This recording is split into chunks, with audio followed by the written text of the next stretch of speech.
It doesn't.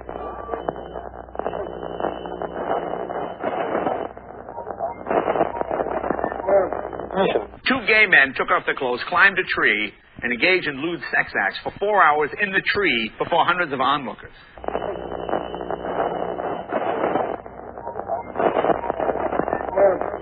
We are controlling transmission.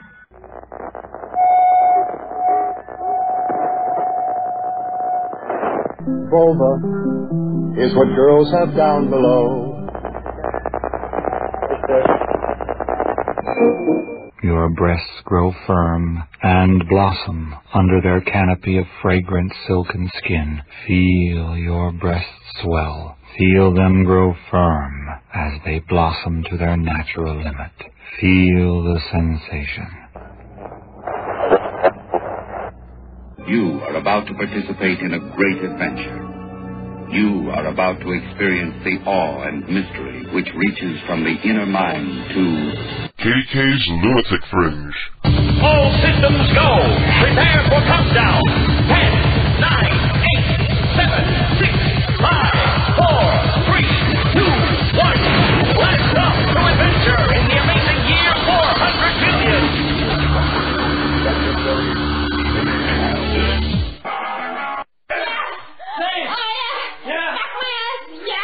Crack me! Oh, yes! Yes! Yes! Come on,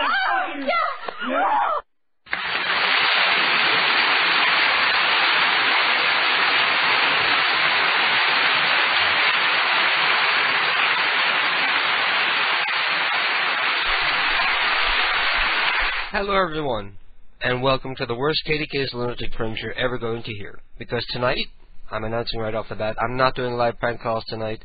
As a matter of fact, I'm not feeling very well and I don't feel like doing the program. So I'll probably be playing a lot of songs and prank calls because I did do a lot of editing since last Saturday's program. So I have a ton of new prank stuff that I can play for you. KDK is the biggest stupid gay fuck in the entire universe. Well, that might be true, but here we have a new prank call. I have a bunch of new prank stuff that I can play tonight because, like I said, I did a lot of editing, and I have some pranks that are my own that I can play tonight that might be new to you, such as this one from the newly revamped, newly reborn Phoenix, that is, collegesucks.org. This is one of the new prank calls that I found up there after last week's program. It's called Evie, and I'll be right back.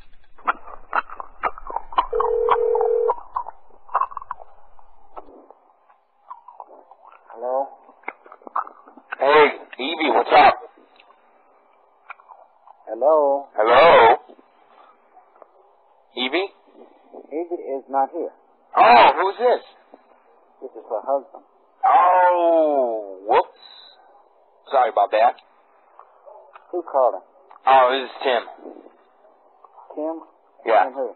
What? Tim who? Oh, Tim Simmons?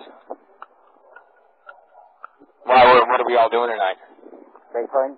What are we all doing tonight? I don't know. Well, she told me to call, so here I am, a-calling. And who are you calling? Evie. Evie? Yeah.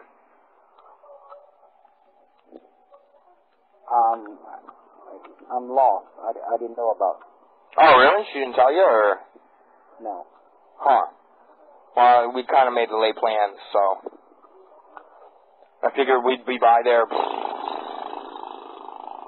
a couple hours for some dinner. You guys want to go out, or you want to try that new steak and shake? I didn't know about any dinner plans. Oh, you didn't know about any dinner plans? No. Oh, why? Were you making something? I mean, we could just eat there, I guess. I got a new girlfriend, that's why. Evie just wanted to meet her. If she's not here, and she didn't inform me. Well, when's she going to be back, or? I don't, she just went to get a mail thing. She'll be back probably in 30 minutes. Why don't you call back? Oh, you want me to call back? Okay. Alright. Alright, thanks, man.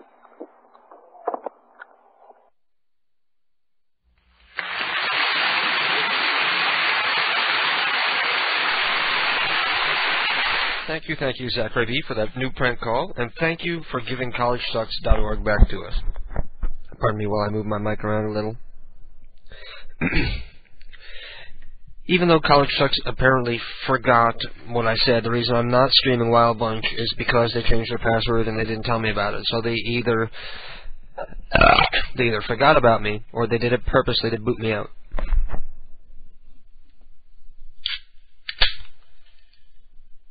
No skin off on my ass, because it was a favor for them. It's not like we get anything out of being on Wild Bunch, except that we can broadcast in our higher stereo quality, but that doesn't matter, except for the songs. And even then, they don't sound that bad in mono, you know, fuck. Sounds like you're listening to AM radio or some shit. It sounds better than most FM radio.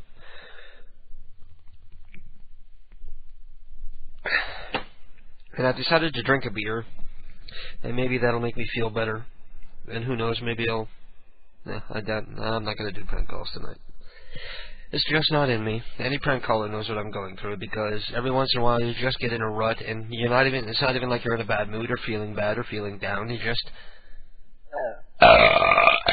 You ever get to those days when you just think, I've done every call I can do. I've come up with every premise. There's nothing left that's new to do.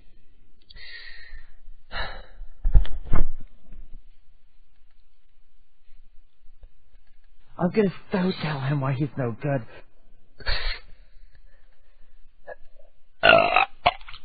Damn. Anyway, here's something that I had a lot of requests for last week, but I couldn't play it because I hadn't done the editing yet. It is, to the best of my knowledge and ability, it is the longest long dong call that's ever been done, clocking in at 3 minutes and 15 seconds. The longest prank call, the longest anybody's been able to keep long dong on the phone, I believe. I think. And this is Edgar's Edgar's Chess Challenge. And I'll be right back.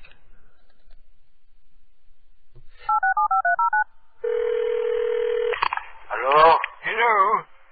Mr. Dong, I'm calling to invite you over to the park to play chess with me. Huh? You know how to play chess. I see you down there all the time. You're very good, but I'm better. And I challenge you. Who that? My name is Mr. Rosenflower, and I'm known as the Chess King. But people have been saying that you're better, so I need to disprove these rumors with a showdown. You know. I am 92 years old. Huh? I'm 87. God bless you. Huh? I'm 87. God bless you. 87. 87. I am 92. I am in one now, huh? What do you better? Yeah. You do? You think I can help you now. No, I don't need help. I want a game of chess. Huh? I challenge you. I'm slapping you in the face with white glove, and I'm laying down a challenge in chess. No.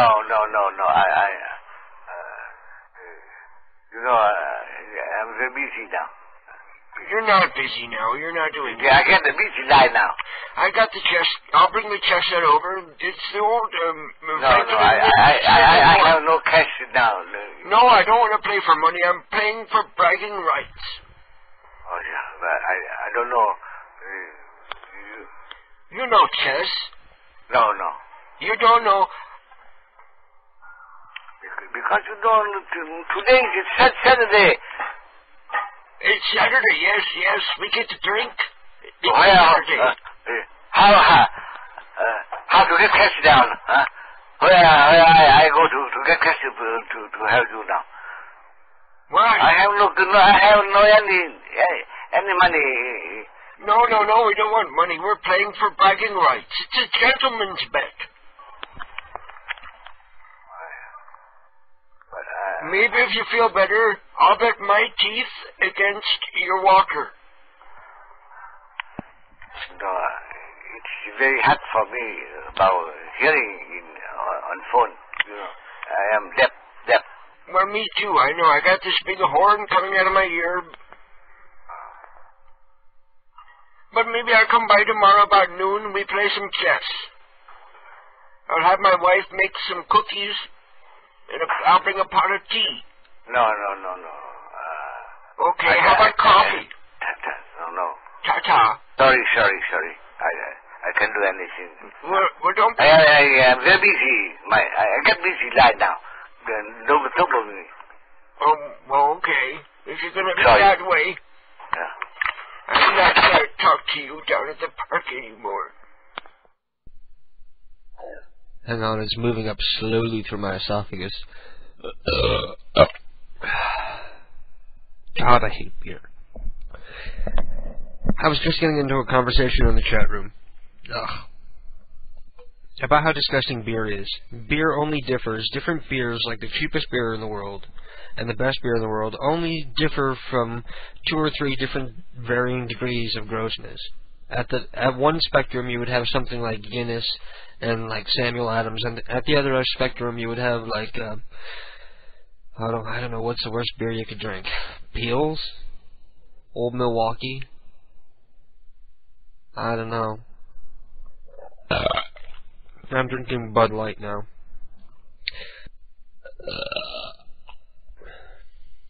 I'm not even particularly in the mood to drink. We were invited to go to a party tonight, and it's a party being thrown by a woman that Keith works with, and she's an older woman, probably in her late 30s, perhaps early 40s, and she's very tall and thin, and actually attractive for a woman of her age. And she was talking to Keith one day about, she was saying, wouldn't I make a good dominatrix, or wouldn't I make like a good fetish model? Because she it's weird how women will tell you like intimate things in like a public place. But she was telling him that she was asking, wouldn't I be a good fetish model because she's tall, she's got long legs, she looks good for her age, so for guys her age looking at porn, they might be able to get off on her, I guess. And she invited us to a party, and she's a perfectly nice woman. But of course, once I know something like weird about somebody like that they're into like bondage and domination and stuff like that, once I know that about you, I'm not going to be able to look at you the same way. Like, she asked us to a party, and it's being held at the VFW. And she rented a DJ and someone to do karaoke. And I don't know why she's doing this. I don't think it was to celebrate anything. Maybe it was just like an end of the summer party type thing. But she was sneaking in a keg. She was saying she was sneaking in a keg, and she was encouraging everybody else to sneak their own liquor in, I guess.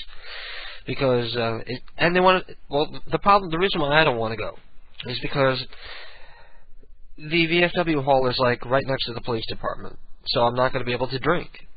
So I'm going to go and I'm going to pay $10 to drink, and I'm not going to be able to drink. And they're not going to let me in without paying the $10. They're not going to believe that I'm not going to drink.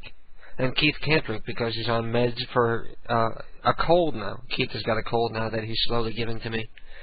And he can't drink either, so there's really not a whole lot of point in going. Plus the fact that I'm a little weirded out, like, what if this turns out to be like some weird kind of leather fetish swingers party or something? You know? The thoughts that you get in your head once people tell you their intimate details, you can never look at them again the same. Everybody probably has a story like that, where you learn something new about a person that you never in a million years ever wanted to know. And we're back. And I must be in a bad mood tonight because I just booted from somebody from the chat room, and my reason was I just plain don't like you. I know the program's going to suck tonight. Everybody tune out. Everybody go ahead, tune out. Like, everybody's tuning out. Go ahead, go. It's going to be a crappy program, and if there was like one person left, then I wouldn't feel bad about just going off by 11.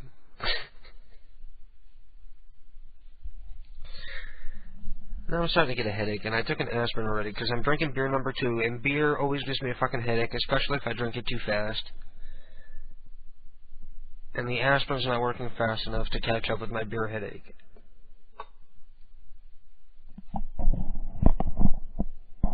I'm trying to put together a Halloween program, like something that would be special, because Halloween is my favorite time of year. And I'm trying to think of possible people that we could call. I like to be able to call, like, obscure horror celebrities and prank them. I think we could have some fun. And to that end, I saw this movie called Splatter Farm, and I know nobody out there has ever seen it, so let me explain it to you. It's a movie that is shot on VHS. It's basically a home movie. There's no professional lighting. It wasn't redubbed, and the story is basically these two ugly, geeky twin guys, white guys, probably like 16, go to their aunt's house for the summer. No explanation is ever given why. And there's a whole subplot where the aunt is hot for one of the kids, and the kids are like talking back and forth, oh, she thinks you're hot, and I'm looking at them both, I was like, nobody thinks either one of you is hot. But anyway, they're at this farmhouse, and the weird farmhand there, like, the weird, the bad actor is probably their best friend, is working in the barn, and he's very horny, and he likes to kill. So, for example, he chops somebody's arm off, and then he picks up the arm, and then puts the hand, like, in his pants, and acts like he's jerking off. And he cuts a guy's head off, and, like, pretends he's, like, face-fucking it. Only, like, really badly, because he's, like, not even a professional actor. And, he kidnaps one of the boys, and he ties them up, and, he gives him a blowjob, and, of course, they don't show the blowjob, but they show him, like, spitting out, like, white stuff that's supposed to be cum. And I'm watching the movie, and I was like, you know, this is a very weird, kinky movie. It's like somebody's dirty secret that I'm watching. And there's a scene where one of these kids is on the toilet, and apparently he's having a nightmare about shitting out a 12-inch long knife. And it carries on for like 5 minutes. And there's a pan, like, from the bottom of the toilet up to the kid's face, and you can see his dick there. And the kid is like 16, 17 years old. So I was like, all right, now they just crossed the line, because now I'm watching kiddie porn. Inadvertently watching kiddie porn. And the movie keeps on going and getting worse and worse, and eventually they show one of these kids thrown into a hole and buried while he's naked. So whoever made this movie needs to be in jail, because I doubt these kids were of age to be filmed in the nude. And the movie is you could tell the movie was made by a gay guy, because all the shots are like the kids' asses, and like the kids without their shirt on, and the kid in the bathtub, and it's basically, if you were a pedophile and you wanted to, like, justify your actions, you would make a movie called Splatter Farm. It's very, very disturbing. Now to the point of what I'm talking about. I looked up the movie on Internet Movie Database, and I found out the names of those twin brothers who were in the movie. And we have their phone numbers, and perhaps we'll give them a call on Halloween. Either one of them a call. I got 5 numbers here. There were two their last name is Palomia. There were 2 Marks and 3 Johns, so there's only 5 possible numbers. It could be them, but you never know. They may never want to admit being involved with this movie. If you're somebody who uses BitTorrent, check your BitTorrent sites for Splatter Farm. It's truly unlike any other experience you'll ever have. And who knows, you might get arrested for having kiddie porn on your hard drive. Now, this movie was released nationally. It actually had like a real video release, and it's even on the Internet Movie Database. I wouldn't even have believed it was up there if I didn't look at it and see it myself. Anyway, I'm going to play this. It's a new prank call. Well, not that new. It's from last week. It's from Ghetto Style. It's my dad, all drunk and angry. Hello. Yo, man, what up? Who the fuck are you? Man, this is Bubba. Oh, you got the wrong number, my friend. Nah, man, look up. Listen to this, man. You done took the hubcaps off my car. What the fuck are you talking about? Why don't you get the number you call, asshole?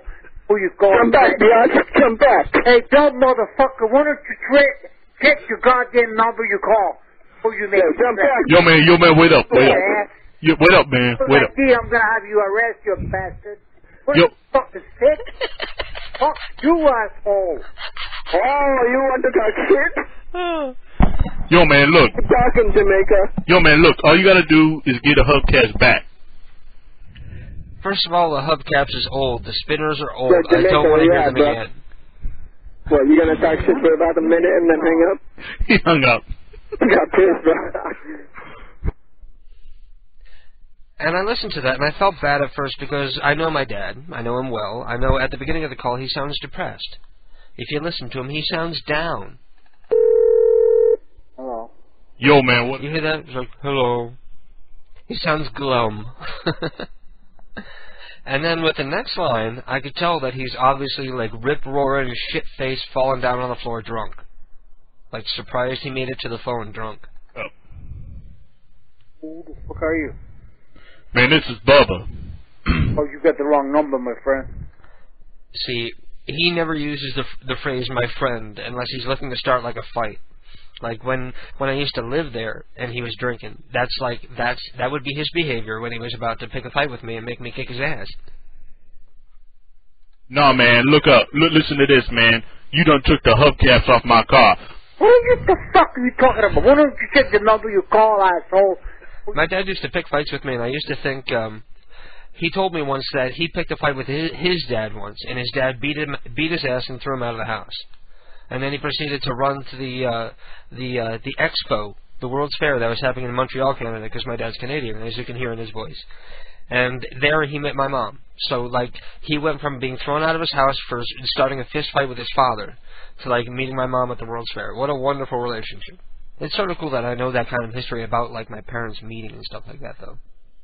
Come back, Biatch. Come back. Hey, dumb motherfucker, why don't you check your goddamn number you call? Who you make? Yo, man, wait up. Wait up, man. Wait up. I'm gonna have you arrest, you bastard. What the fuck is sick? Fuck you, asshole. Oh, you want to talk shit? Yo, man, look. You're talking Jamaica. And I often used to think that my dad used to, like, pick fights with me because he was, like, reliving this, like, fantasy in his head. But my dad is about 5 feet tall and about maybe 200 pounds at least. So he's not a good fighter, especially when he's drunk. So I've beaten his ass on a number of occasions, but that was probably part of his drama. That was like what he was wanting to happen, like in some sort of subconscious way. Like he's able to forgive himself for beating up his father or picking a fight with his father by getting beat up by his son. I don't know. Like things have come full circle. He got his ass beat by his father, then he gets his ass beat by his son several years later. Not that I'm so big and bad, because my dad is just like fat and small. Yo, man, look, all you gotta do is get the hubcaps back. Yo, Jamaica, where you at, bro? What, you gonna talk shit for about a minute and then hang up? He hung up. Got pissed, bro. But you can hear why I want to have my dad over, because he's feisty, and he's got a good sense of humor. He gets into his moods like when he drinks too much, but he's got my sensibility, my sense of humor. I could totally... My dad, sadly, doesn't know anything about the prank call thing, so if he came over here, I would be springing it upon him for the first time.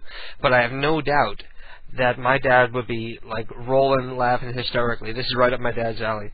As a matter of fact, I remember coming back from my mom's funeral. I had to drive some family home, and it was family I hadn't seen in years and years, and I didn't know what to say, like talking to them on such a somber occasion.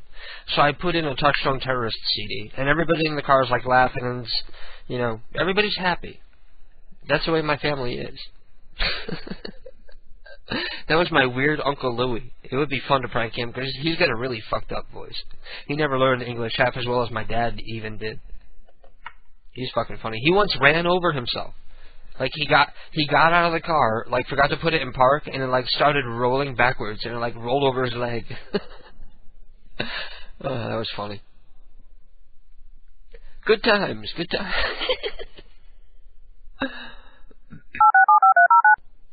They Might Be Giants are a cool band in that they run something called a dial-a-song service, where if you call it, it's simply the answering machine of their apartment in New York. So you'll call and you'll get like a different like wacky song that they did impromptu just there standing in front of their answering machine. And a lot of these recordings that they work on, they end up being like finished songs on an album later, like something that they've been working on. Or something that they work on after they do it on the answering machine. It's cool. I remember I called once on New Year's Eve because they update it every day, I think. Maybe? They probably don't update it every day anymore, but they did way back when in my day. And it was a good thing to do because it forced them to be creative. One of the reasons why I do this program is it forces me to do something creative. It forces me to pull something out of my ass. That's why I didn't just take the night off tonight, because I'm going to force myself to come on here and try to pull something out of my ass. Whether I do or not is up to God, I suppose. The gods of prank.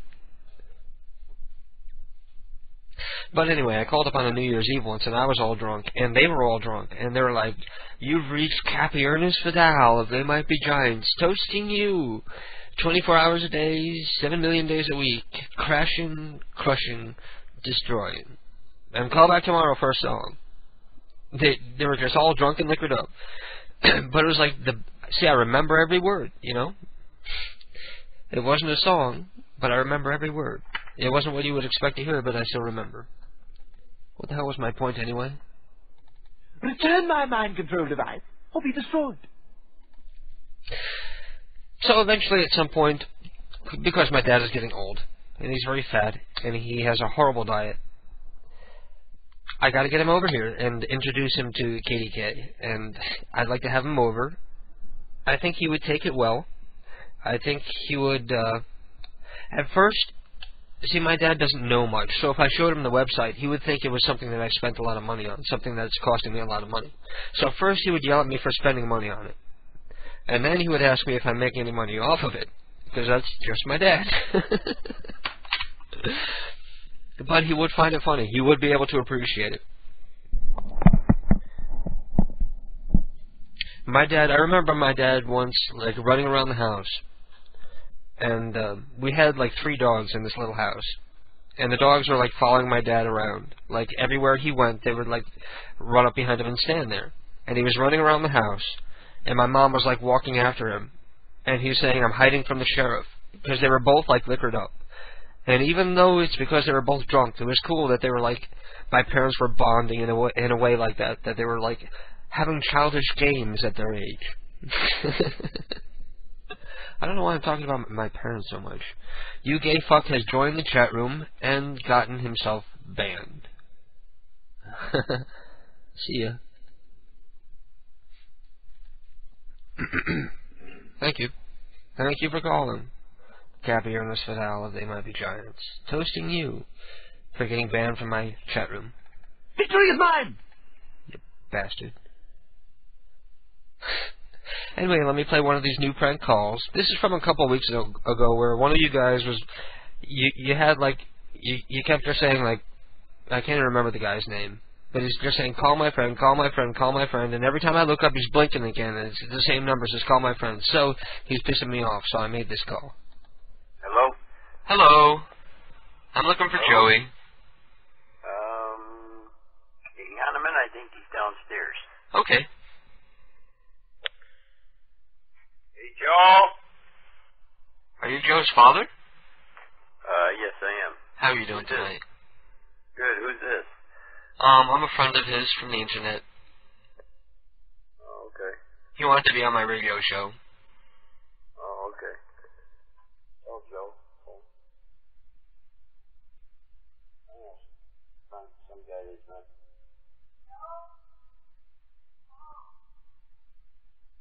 Yeah, just tell him it's the guy from the internet radio show. Tell him it's Dirk Diggler. Hello? Huh? Hello? Joey! Yeah. How you doing, man? Very good. Why am I supposed to be calling you? Somebody is telling me, I'm reading down the list here, I want you to call him, same name, call him, sorry, going to try, call him. Somebody wants me to call Joey like crazy, and I don't know why. I think maybe he's got a crush on you. Do you know his name? Do you know anybody named Ben? I don't know. The name he's writing me under is Ben the Bomb online. He's writing to me, and he's giving me your number. And he's saying, call this guy. I don't know why. And I thought maybe he was like some crazy guy, and he's like, I don't know, maybe he just needs someone to talk to, and he's trying to trick me into calling him.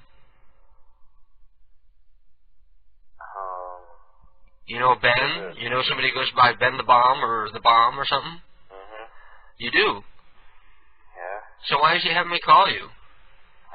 He's like obsessed with you apparently. Is he a friend of yours? Not really. Is he an enemy of yours? I used to talk to him. I don't anymore. Why not? What happened? I don't know. He fuck you over? Hmm? He fuck you over? No. You fuck him over? No.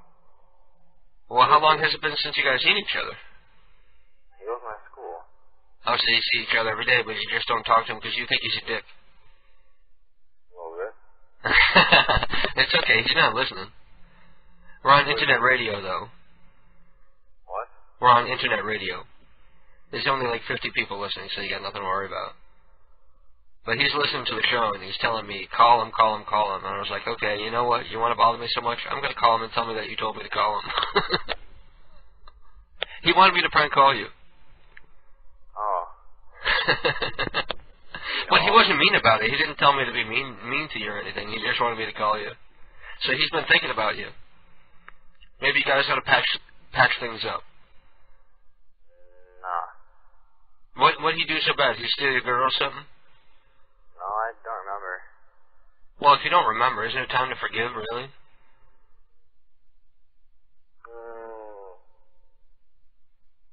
I don't know. He doesn't seem like a bad guy to me. Well, anyway, next time you see him at school, say hi to him. Or else just punch him in the face. No, I'm just kidding. Say hi to him. He's not such a bad kid. Okay? What's your name? I am KDK, the Internet Prank Call Legend. Thank you. Are you really happy? I'm happier than I've ever been. I'm not happy. I'm not happy at all, really. I'm so fat. And I was watching the movie Super Size Me the other day. It finally came out on DVD, and I finally got to see it. I tried to download it, like, forever, and I never got a copy that worked. It's like, out of all the movies that I've seen Resident Evil Apocalypse and Anacondas and everything else, by the way. That's the one movie I couldn't get, even though it was popular. I finally got to see Super Size Me. And it made me start feeling guilty about what I do for a living because I'm a chef. What do? I make fatty, unhealthy foods that make people more unhealthy. And then I'm thinking, well, is that so bad? Because these people are, by and large, already so far gone that there's no help for them. Either that or such assholes that you don't care if they have a heart attack 20 years before they normally would have because they want to carry an extra 150 pounds around with them. And I'm looking around at everybody in this town, and I don't know if your town is like mine, but everybody I see is inflated. I'm lucky if I see 10 women that are less than 30 or 40 pounds overweight within a day. And this is an epidemic in America. We are lazy and fat and weak. And I didn't say you. Notice I said we. Of course, I'm much less lazy and fat than the rest of you because I'm so much better than you all. But these people, they disgust me. And why is it not acceptable to say something to somebody about being fat? You know, there have been times where I'm sitting outside and I'm smoking a cigarette and people say you shouldn't smoke. It's unhealthy. Why can't I walk up to somebody and say, you shouldn't eat so much? It's unhealthy. Or you shouldn't eat so much crap. It's unhealthy. And it's getting worse.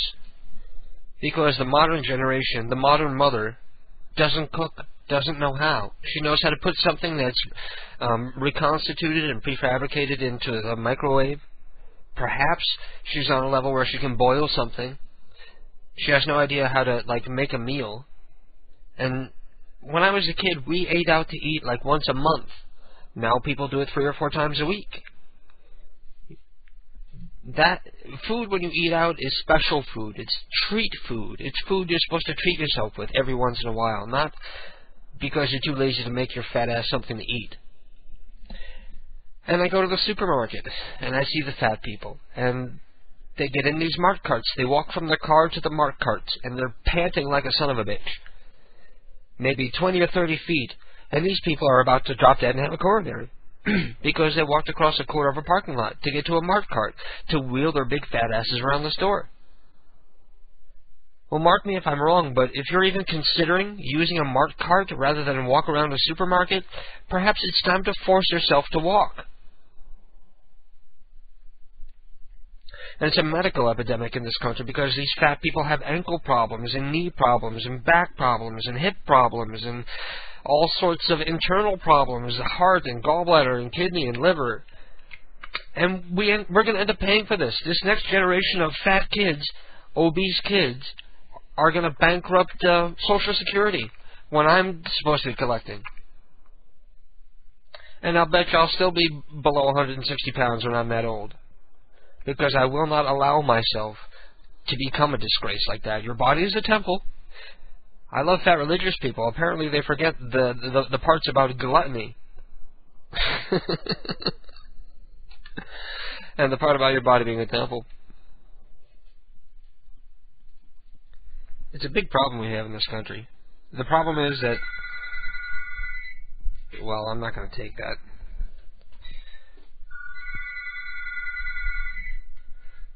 No offense to whoever it is, but I didn't even get up to see who's on the phone over there because my headphones can't reach, and I don't really feel like using the phone. I don't feel like sitting here and holding the phone up to the earpiece like a jackass.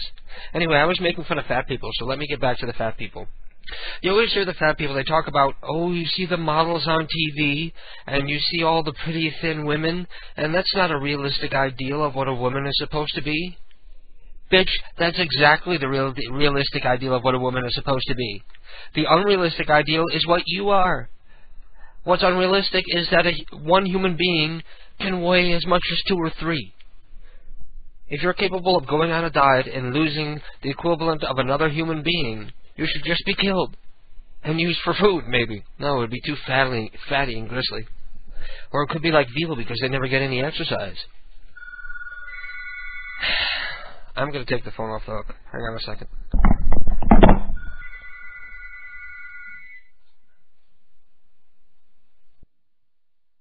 KDK's Lunatic Fringe, you're on the air. I better not be. How you doing, man? Alright, thanks. So what's up? What do we talk about when we know we don't have to make prank calls? I don't know. Were you upset with me about last week? No, I'm upset with you right now. For not doing any pranks? No, for stealing my material. Stealing your material? No, you said a joke that was similar to what I was thinking. But I've been having people say the same shit that Zach, I have this machine here that can totally read your brainwaves. Yeah, well, it does. You better turn that shit off. I'm going to turn it on. Hang on a second. Okay, it says that you're thinking you wish I were dead so that you could take over Lunatic Fringe. Whoa. Damn.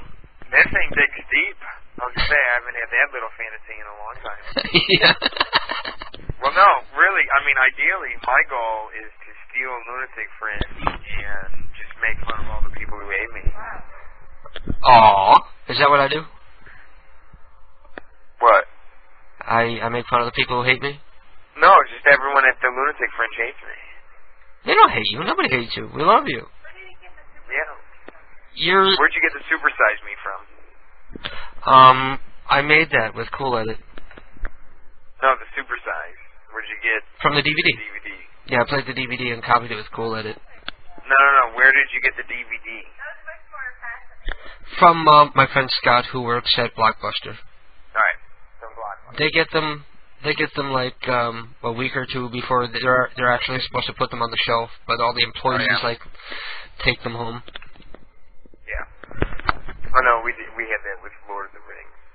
Oh yeah? You know somebody who works at the video store? No, I worked in a department store. Cool.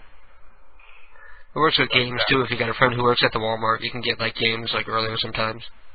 Listen to you. Like we do. It's like a common thief. No, because you're still paying for it. You're just getting it earlier. No, but the whole point is the anticipation. You have to let it build up just like everyone else. This was a surprise. I didn't even ask for it. He was just saying, hey, Supersize Me came in. I was like, oh, cool. Did you give him a blowjob or something? No, he was like, it's the only movie nobody else wanted. Because it was a documentary. And I was like, cool, that's probably the only movie I wanted. It's awesome. Yeah. So how do you feel about your own fatness? I weigh 165 pounds. What? I weigh 165 pounds. Yeah, that's overweight. Not for a man 5'10". Oh, yeah. Yeah, if you want to be a fat man. I'm not scrawny, I'm not fat. I would be ideal weight. So you don't like fat people either? I don't like obese people. I don't pick on people because they're a little overweight, because they might be on their way back to thin again, because the battle is not lost yet. But, you know, another problem is you have like all these shows now where you see the fat people crying, and they're trying to say, I love myself even though I'm fat. It's not okay to love yourself if you're fat. You need to lose the weight because it's unhealthy and it's unsightly. You're fat, but you're pretty fucked up if you do. And if you're a fat kid, think about this. Here's something to think about. I think about it because Keith has a brother who's 13 years old, and he's going to be going through this. When he's in high school, what kind of girl is going to want to date him but another slob? So you say to him, if you want to have an attractive girlfriend, you have to be an attractive person. Yeah, but don't make the That's just the way of the world. In that child's life sex. Well, like, Keith heard me. He wants to come out and say something about his little brother. Oh, God. No, that's not what I was going to say about him. It's just, what kind of woman is going to want to fuck a fat slob? Yeah. Unless you got one hell of a fucking personality. Maybe just... Well, that works if he's straight. Because women will forgive a lot more shortcomings in a man than a gay guy will. Can I have a cigarette? Why don't you just tell him not to be fat? Well, they have. Think of not being fat. His mom has actually sat him down. You won't get a fuck hot chick. No, well, she doesn't say that, but, you know, what do guys want from a girlfriend when you're that age? You want a girl that you can keep on your arm, and all your buddies will be jealous, and she'll make you look good. No? When you're at that developmental level, that's what you're looking for. You're not looking for a commitment or a relationship when you're 16, 17, 18. You're looking for a trophy. So you are?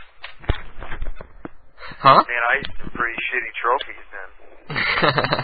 Well, you're also different than most people I've ever met, Zach. Have I ever told you I'm amazed at how young you are because you speak so much older, if that makes sense? Yeah, well, actually, I lie to everyone. I'm really 31. I would believe that, but I've seen your picture. You're barely legal. No, those pictures...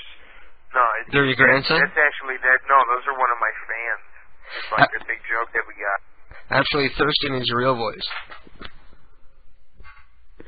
Thurston's real voice? What do you mean? No, Thurston is your real voice. No. Why are you going to point out my bad joke so glaringly? What are you talking about? And then deny it. What? Well, you made me feel better. I'm glad you called in. I'm glad I picked up the phone. Well, that's good. Well, what do you... I'm still not going to do pranks, though. I don't even know where my phone cards are. I'm not telling you to do pranks. Are the people still attacking the chat room because I'm not doing pranks? Yeah, they're chanting, we want pranks, we want pranks. Yeah. Our pranks, you motherfuckers. Yeah. Let me see how many people are listening. It's still the same. You still got 43 people. That's good. So what do we do tonight? What's going on in your life? How are you and Ann doing? Well, we're doing okay. You know, hanging out, living together. How long have you guys been together now? Too long. Do you remember how long? Is it that long? Yeah, it's 2001, so 2002. So it's cutting up to be near 3 years because it'll happen in January. Cool. No, not cool. Why not cool? She hasn't changed. She hasn't got her act together. You know, she has no direction. She has no willpower. She is not the little engine that could. I don't know Ann, but... But I do, and that's my bitch. I mean, when is she ever going to change? Where is she right now? What? Where is she? Right next to me, listening to the show. She lets you say that? No, she just took off the headphones, so maybe she'll miss it. No, she's just making a cigarette. Now she's asking questions. What did you say? Now's when we start hearing the slapping sounds. No, now she's okay. No, but I know. Ann and I know great. What? Just listen to the show. Don't hear it. Don't censor it. And she yaks all the motherfucking time. Get her on there and get her this. Did you hear? What? Did you hear it? Yeah, she belched. Do it again. You guys are both listening and staying in tonight? Yeah. You guys picked a bad gotta night. work tomorrow.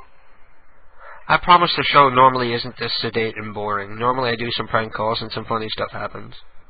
I know. No, not you, just everybody else. Oh. Yeah. But you think how often do you think you get new people that actually listen to the show? Not very often, only like 1 or 2 a week probably. It's hard to get the word out there. Yeah. You know. Oh, Ann's eyes are widening. Even though I love Hectic, I always forget when his show is on and I miss it. You know, Eric Verducci. I love Eric Verducci. A little mean sometimes, but he's funny. Hold on, I'm just watching Ann's face. She's making weird facial expressions. I think she just got to that part. I don't think I've ever seen, I don't think I've ever seen a picture of Ann. No. Oh, she just called me an ass. And Aww. I know. It might mean people. I mean, who thinks I'm... Well, he makes fun of me, too. I don't get all sensitive about it. Well, watch it. That's a sensitive topic. What? Sensitivity. Yeah. I'll get an email saying, why do you let Zach talk to you like that? barely blow on her clit. And what? You're talking about blowing on her clit? yeah. Do you miss blowing on clits? No, that part I don't miss at all. Yeah, the oral sex on a woman. It's an unsightly act. It's an unsightly You're not place much of to an be. ocean man? What? You're not much of an ocean man? Well, it depends on the girl. Some vaginas are pretty. Some are floppy and sloppy. This is the way you put that so delicately. Yeah. Floppy and sloppy. There's no better way to put it. Some of them look like they stuffed some roast beef up there. Oh, man. Those meat curtains. Yeah, the meat curtains. Did you see Blackout's headshot? Blackouts. Yeah, I did. He had one new picture up. Did he post more? No. I was talking to him the other day, and he was so fucking out of it. I was actually, like, worried about him. He was, like, completely Try to get his wasted. phone number. We should just start calling Blackout, and we should chronicle it. He needs an intervention. He's like in the middle of the downward spiral or something. There's something weird's happening with the guy. I would say he was drinking, and there might have been more on top of it, because he was, I don't know, he was talking all kinds of weird shit. And everything I said to him, he responded with something that didn't even make sense to like what I said. Really? Yeah, I was actually concerned. So it was like his show. I felt like saying, "Has it going that bad?" I still can't believe. Oh my God, Jesus! I better pray for you. How long has this been going on? How long? I should have done that too. I didn't think of it at the time. Knock yourself in the head or something. That sounded so funny because your voice is shot. Knock yourself in the head or something. I'm losing my best friend here. I love that call. Yeah. That has to be one of my favorite Blackouts, if not mine. Yep. Which one was that? Are you crazy? Are you crazy? Yeah. His first two calls, like, are you crazy, and what was the other one? They're, like, both really short and sweet and really hysterically funny. I know, they're awesome. The first Gladys call. The thing with Blackout is he tried to put too much effort in his prank phone calls. Well, Blackout No, like, he tried to have tons of stuff scripted out. You think his calls are scripted? Oh, yeah, to a certain degree. You think they're like comedy bits? Oh, you think he had lines worked out ahead of time? That or at least topics he wanted to cover, or, notes about what to say and shit. Yeah. Well, it's funny. I guess that's all that matters. Yeah. I guess so. Lately, he's the kind of person that he wants people to accept that he's a genius. But he doesn't want to do anything to prove it. You know what I mean? Yeah, he's getting a DVD reel together, though. Yeah, he told me that, too. But he's getting a DVD reel of all those horrible videos up on his site. All of them are horrible. The Raver Chronicles was mildly amusing. The Raver Chronicles was awesome. I was waiting for him to finish it. You think it was awful? What? Did you say it was awful or awesome? Awesome. Yeah, that's the only one I liked. But anyway, Zach, I'm going to let you go. Right. I'm going to get back to this Supersize Me. Alright. Well, I just want to say that I love Ann. Aw. And we love Ann, too. now she's flicking me off. I do. No sex for you tonight. I'm not talking shit about you. Oh, she's going to beat me up now. Ask if you can snuggle her meat everyone. curtains. What? Ask if you can snuggle her meat curtains. Swallow her meat No, curtains? snuggle. Snuggle. Yeah. Can I snuggle with your meat curtain? She doesn't have a meat curtain. Good for you. Sexist bastard. That's a good answer. That's what I like to hear. Really? There's no dangly No, bits? Ann's cunt is pretty. Oh my god, I can't believe you just said that. What? You're either not going to get laid for a week, or you're going to get laid right now. So I'm going to let you go. Alright. Okay. Well, you have a good one. Peace out, everyone. Thank you for calling. No one die. Bye. No one die. And that's an order. Unless you're really fat.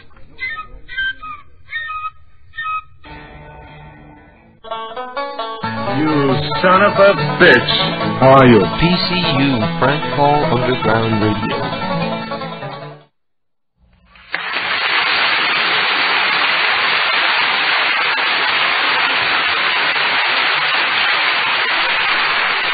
A round of applause for Supersize Me. Everybody go out and buy it or rent it. I think every American needs to see it. And we need to stop feeling guilty about discriminating against the morbidly obese people.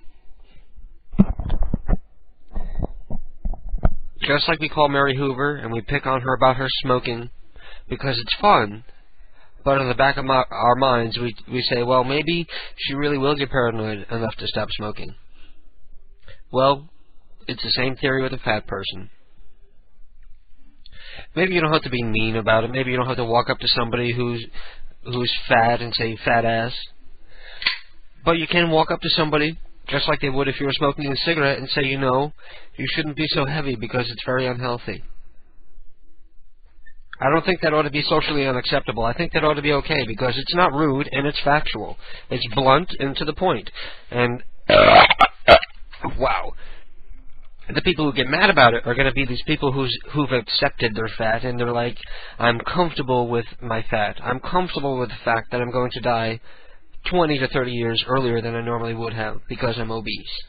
And I'm going to lose my legs to diabetes, and I'm going to have ankle and knee and hip and back problems for the rest of my life because I'm fat.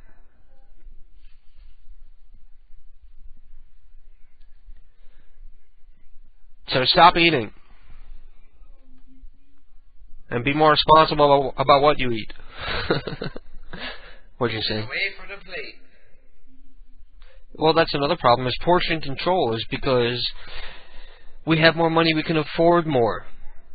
And our meals are getting bigger, our drinks are getting bigger. You know, a serving size of a liquid is 8 ounces. And when's the last time you saw any drink served in 8 ounces? Along with the meals getting bigger, the asses are getting bigger. That's what we've been talking about. I know. Oh, it depends on the person. Sometimes you see somebody who appears thin, and then they have like the enormous ass. They have like weirdly distributed fat. But see, okay, now see, most people. I've even seen people like read like, oh, it's low fat, but it's not low in fat if you're eating fucking 4 servings.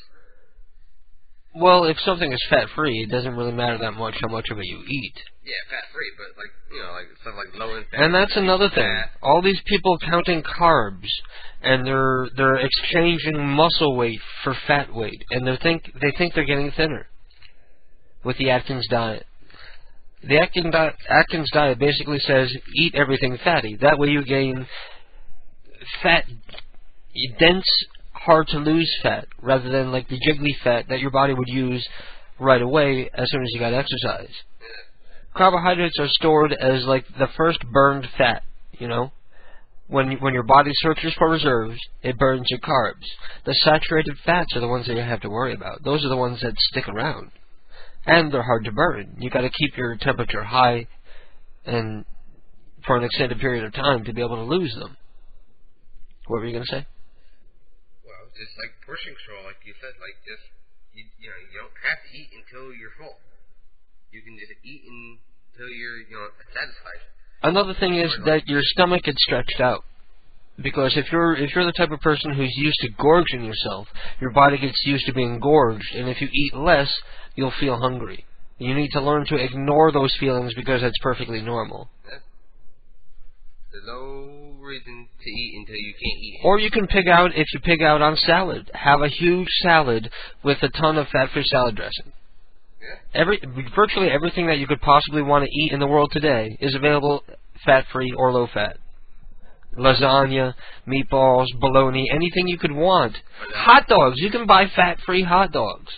There's no excuse for people being fat except for the fact that they don't want to cook. They don't want to prepare anything for themselves. They want to go to some place and trust that they're going to give them something that's good to eat. And, of course, you know it's not, but you don't care because you're addicted to it. Because of all the caffeine and the sugar and the fat in it, your body craves it. But, even I would say I'm sugar, or addicted on sugar. But you know what? I'm not fat. You're addicted to sugar? Yeah. You're addicted to caffeine? And caffeine, yeah. And nicotine? Well, nicotine will make you skinnier, though. They say that nicotine makes you lose weight, but I don't see how. Because it raises your metabolism. It raises your metabolism. Well, you could do that yourself by taking chromium picolinate daily. Yeah.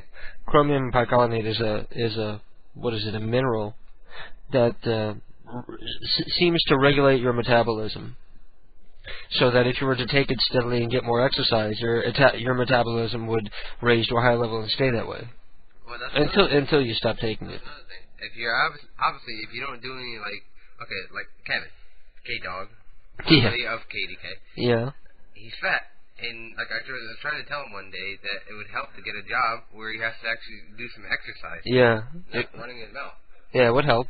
An office job is a bad thing because then you have to set aside time to work out and exercise because you're not getting it at work. Now, my job's not like the greatest job in the world, but I get a good workout doing it. That helps me keep skinny. As long as you don't have phlegmy lips. Yeah, what I'm saying. That's okay. Then I can take next week off because I'm sick. You missed it. I played the whole first 5 minutes of Super Size Me, and everybody's like, oh yeah, I gotta see that. The intro to the movie's really good. I deleted it already. Oh well. I'm downloading Paradise Lost, which is a fascinating documentary that was on HBO. I believe it was 1998. And it was a documentary about a court case where 3 teenagers were convicted of murdering 3 small boys in a satanic ritual based almost solely on the confession wheedled out of one of the boys who has a 72 IQ, making him functionally retarded. 2 of the boys are actually functionally retarded. But they were convicted mostly based on their community's fear of them because they listened to heavy metal music and they dressed goth and they fancied themselves witches. Much like our friend Neo. Probably because I know Neo, I can identify with the story better. And in high school, I knew people like her, people that were perfectly harmless, but they dressed goth, and they wanted people to be afraid of them almost. And that's one of the problems in the case is one of the kids, who was supposedly mastermind the murders, seemed to enjoy the fact that people saw him as a bad guy and never really understood the implications of what he was doing. And as you watch the movie, it becomes apparent slowly that maybe these kids didn't really do it because there is no like physical evidence against them. All they have is they have the confession from a retarded kid who claims that he was told to say what they told him. Yeah. And they never found the murder weapon. But what's interesting is during the documentary, the filmmakers are talking to the father. His name is Mark Byers, of one of the kids. And he brings up this knife. It's like a folding fishing knife, like you would use to scale fish or something. Sharp knife. and he gives it to the director, and he says it's something that means a lot to him, and he wants him to have it.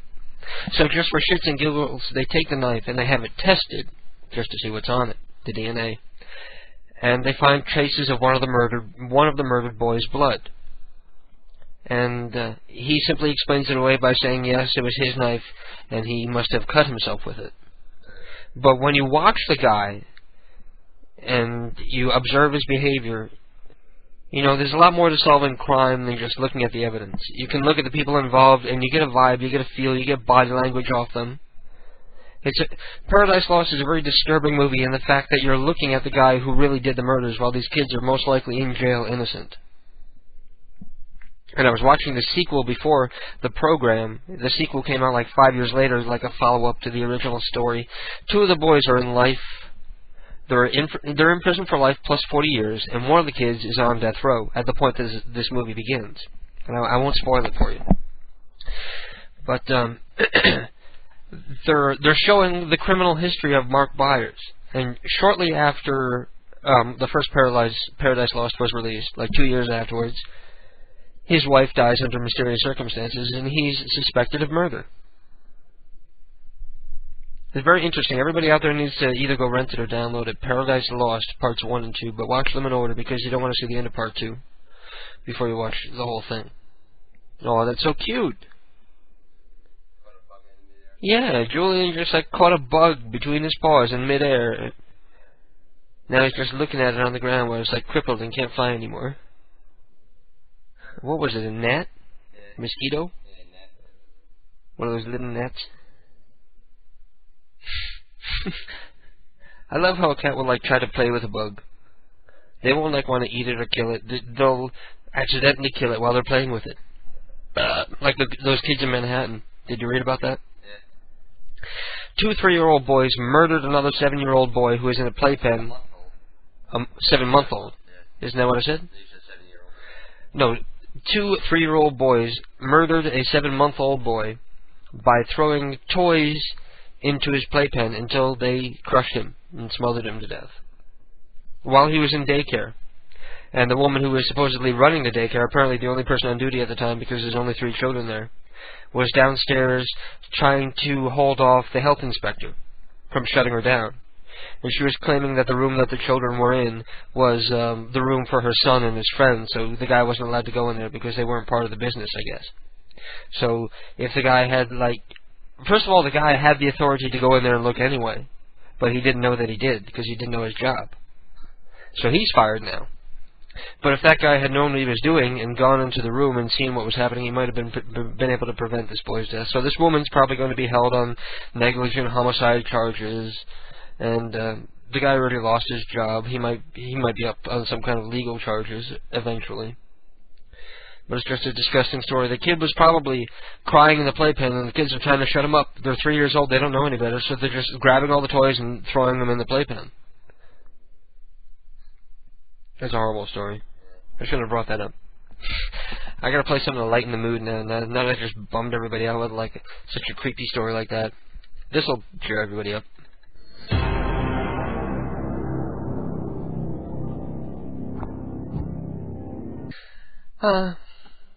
Well, I'm sort of glad I didn't turn off too many fat people, but it's something that really needed to be said because it's something that bothers me. I just see so many fat people like throughout my day. It makes me sick, and I want to punch them in the face. Punch a fat person in the face today. Make sure they're morbidly obese. Don't just punch like the slightly skinny or the barely overweight. Just make sure you get like the really fat fucks. You know, maybe that would have helped McDonald's. Or maybe it would help McDonald's. You know, they stopped doing the supersize meal because of the movie Super Size Me. So they knew they were going to get a negative stigma. So they think they can hide it by getting rid of the word supersize. But in the meantime, they still have small, medium, and large meals. And the large is probably bigger than the supersize. Somebody ought to do measurements to see if it is. Like the original supersize is probably somewhere between the medium and the current large. But anyway, what if they call it the fat fuck meal? So instead of supersize me, the fat fucks actually had to say fat fuck me. Or fat slob me. I want to order the fat slob size and just force them to say it and force them to say it out loud and realize what they're saying. And maybe they'll think twice about it. I want to order the fat slob size meal.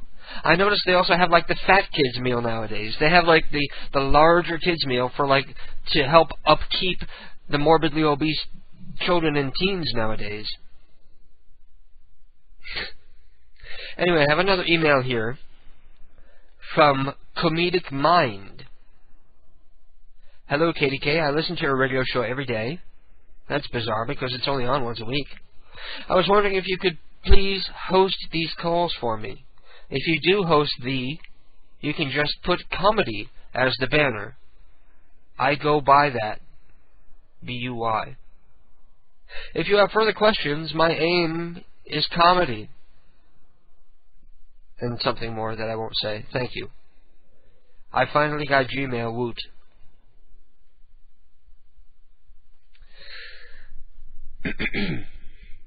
Yes, I got Gmail too. My Gmail is kdkpranks@gmail.com. But for some reason they didn't give me any invites because Sean Ward asked me to hook him up with a Gmail, and I'm looking. I log into Gmail for like the first time since I set it up, and I'm looking around, and they didn't give me any invites.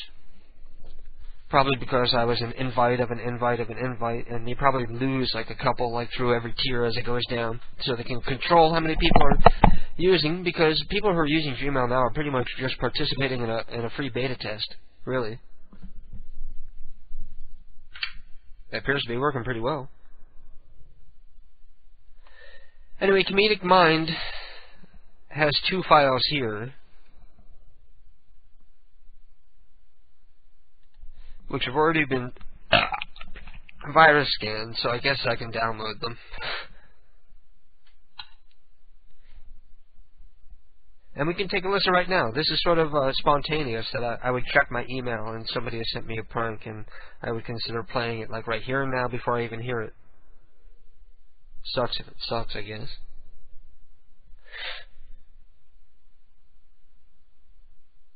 You'd be really disappointed. You know, my webmail, like, redesigned today. I went to go look, and I was like, wow, that looks much more professional. What'd they do? This one is simply entitled McDonald's.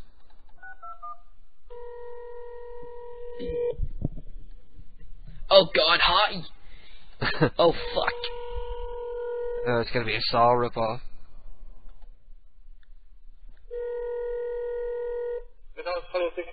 Hi, is this McDonald's? Yes. Hi, I have an issue.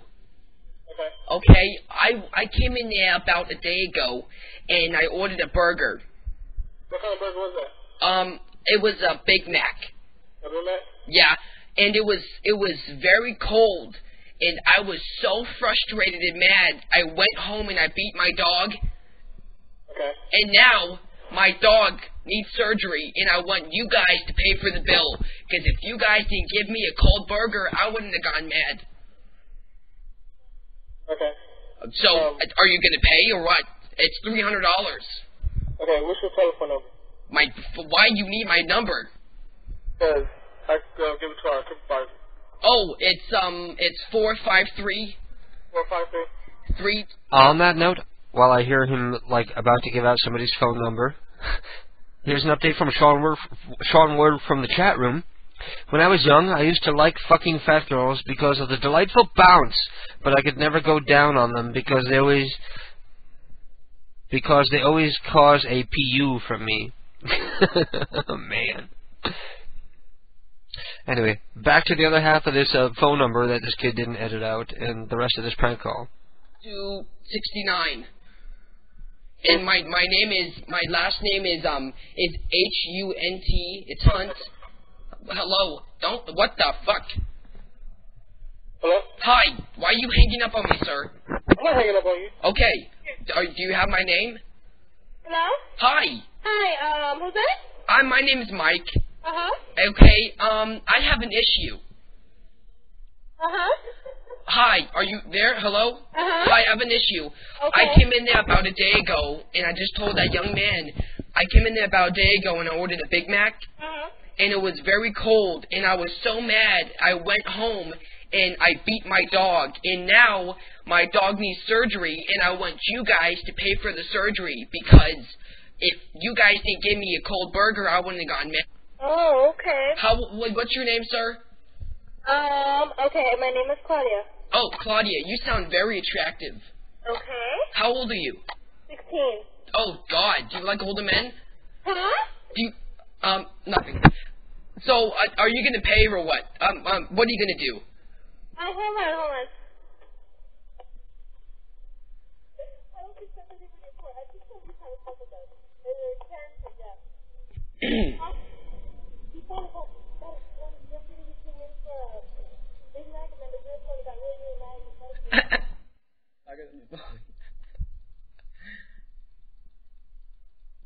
Hello? Hi, ma'am, why are you there? Okay, do you want Ma'am, listen, if you don't help me, I don't want to have to shut your place down. I will shut your place down, okay? Okay, sir, can you give me your number, please? Ma'am, I'm a ma'am. Oh, can you give me your number, please? My number is 3269. And I'm telling your manager about this because you are very rude and I'm very, very, very upset. And this isn't a joke, okay? I'm very... Can you tell that I'm not... I'm serious. Can't you tell? Okay, well, what's your name? Okay, ma'am, how about this? If you answer a simple question, I'll forget about all this. Okay. What are you wearing? What? What? What? Ma'am, I said, what are you wearing? If you tell me that, I'll forget about this whole thing. What the fuck am I wearing? Yes, I asked that. Hello? Ma'am. Well, I'm not exactly sure how to feel about that. It wasn't as horrible as some of the ones I've heard.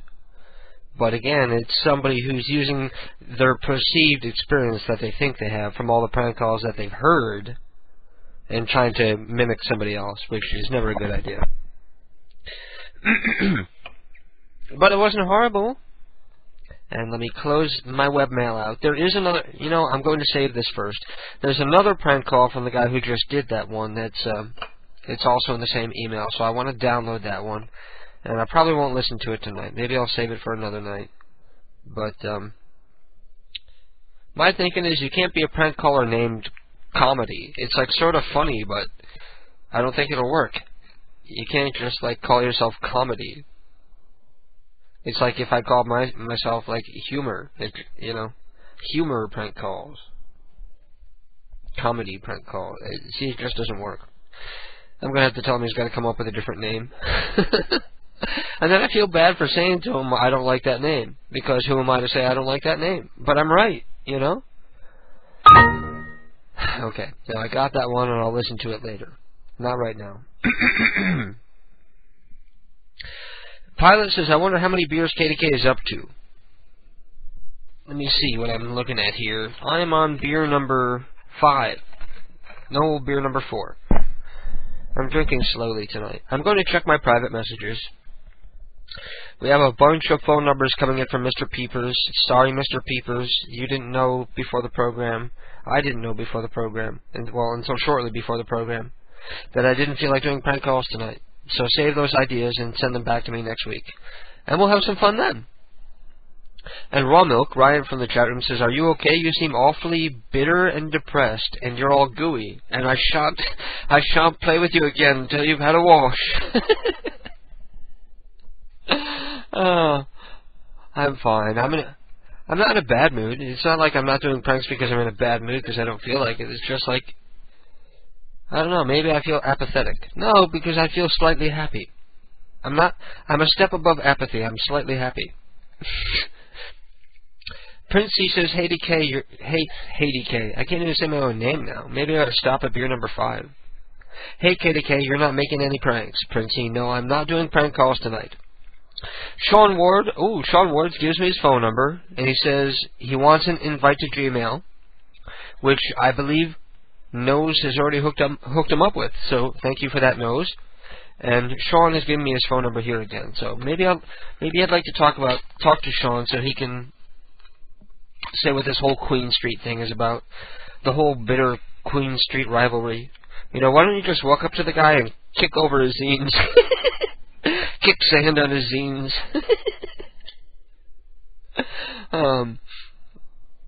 Maybe you ought to give Sean a call. Give Sean a call and we'll talk. No big whoop. Yeah! Hey! What up? You feel like filling us in on this whole Queen Street drama that's going on? Oh, right. Well, did I catch it pretty well? Is it the deal where a free paper has done a write-up about a competitor that you feel is inferior? Not quite. It's more that the guy that wrote the review has asked me if he can write about me, came to my last release party, and then what I took offense to was him crediting this other guy who I've never seen or met, and he ain't no competition to me if he's sitting on the sidewalk with his shit on a blanket on the sidewalk. But the fact that he would say that this guy is doing such a great thing for the comics community by going out to the street and to credit this guy with what I feel is my innovation is what I took offense to. And, yeah, because you have to understand, I don't know how much you know about, like, the comics world, but a couple of years ago when I first started doing this, I dropped anchor on the corner and started selling to people as they passed on the street. Like this guy with the blanket. Sort of. That's how I got started a couple of years ago, but with a lot more pizzazz than this guy, I'm willing to bet. But I got doing it because there's this whole big thing. Anytime you read about comics, it's all these people saying, how can we get more people to read this stuff, and how can we get enough people to be buying these comic books that a cartoonist can reasonably earn a living? So I had this idea that I would go out and I would prove to these people how you do it, and I would go out and I'd sell comic books to people as they pass. Well, every single person that passes, and when I first started out, I'm going, you want to buy a comic book? You want to buy a comic book? You want to buy a comic book? Yeah. And then, me and the comics community in this city have, I don't know whether they don't like me or don't care about me or if they just don't get me or what the deal is, but there's this very, like, weird thing between me and the rest of the comics community in this town where we don't quite meet eye to eye. So, I kind of felt slighted by Mr. Lashinsky giving credit to that other kid for what I thought was my innovation. And like nobody before you has ever used that business model for starting a comic book? Well, not anybody recently. I mean, not anybody that I know, and I mean, probably maybe somebody has somewhere along the way. Yeah. But just for me to be putting that, like, as much work as I have been into it for these past couple of years, and then to be passed over like that and have that passed on to the next man. But I'm not really taking it that negative. Like, when I first read that, I was really upset. I mean, my girlfriend's here, and she was watching me. I was pacing up and down the apartment, and I was like, I don't know whether I'm going to cry or I'm going to kill somebody. And then I watched Scarface, and that part where he goes, I bury those cockroaches! Rewind it and watch it like 40 times, just the one line. Well, did you hear my suggestion? What was that? I said go kick over his zines. But that's what I came to, is that I'm not going to take it all negative. I'm just going to take it like it's time for me to basically, that's a signal that the media in this city is ready for what I'm doing. That's what I'm taking it as, is my signal that it's time for me to take it there now. So I'm going to go out this week and I'm going to be like, basically I'm treating it like Guy Lashinsky's saying that, this guy's a self-promoter because he's like physically out in front of people. So I've got this flyer info sheet that I made up that I'm going to drop off to like every reporter, DJ, VJ, journalist, magazine, TV show, radio show, all next week. Everybody in this town is getting it. Go out to Queen Street where I sell the stuff and drop a few of these flyers in every single store up and down the street. So now, is that what you do? You bring out like a folding table or something and you set up I set up like a whole little like newsstand little thing. Oh, really? And like they put on a little show kind of thing. So I got, girls coming down and they've got the logo on the T-shirt, giving out stickers and. I'd love it if you could videotape yourself and like show it to us, like what you do as the people walk by to sell the comic books. Well, I'm trying to make a party and an event out of it for next Saturday, like next Saturday, October 2nd, and that's what I'm doing. I'm basically doing one of my regular street appearances, but promoting the shit out of it. But there's not going to be anything out of the ordinary going on. Except that I've promoted the shit out of it, and hopefully, maybe even it'll catch on. A few people will come down and want to talk to me. I got one guy that's going to come down and do a radio interview with me down there. He wants to do a documentary on me for, like, CBC or something. Cool. Yes, that's going to be dope. Awesome. And this new girl that I just met, what's that? My advice? Yeah. my advice always all along was to get into doing flash movies, which I saw that you started doing on your site. Yeah, I got a few that I've done. Some more long-form flash cartoons are where it's at, you know? Yeah, the next one I want to do is, because I do a comic, some of the characters that I use in my comic book is this rock and roll band called The Changing Color.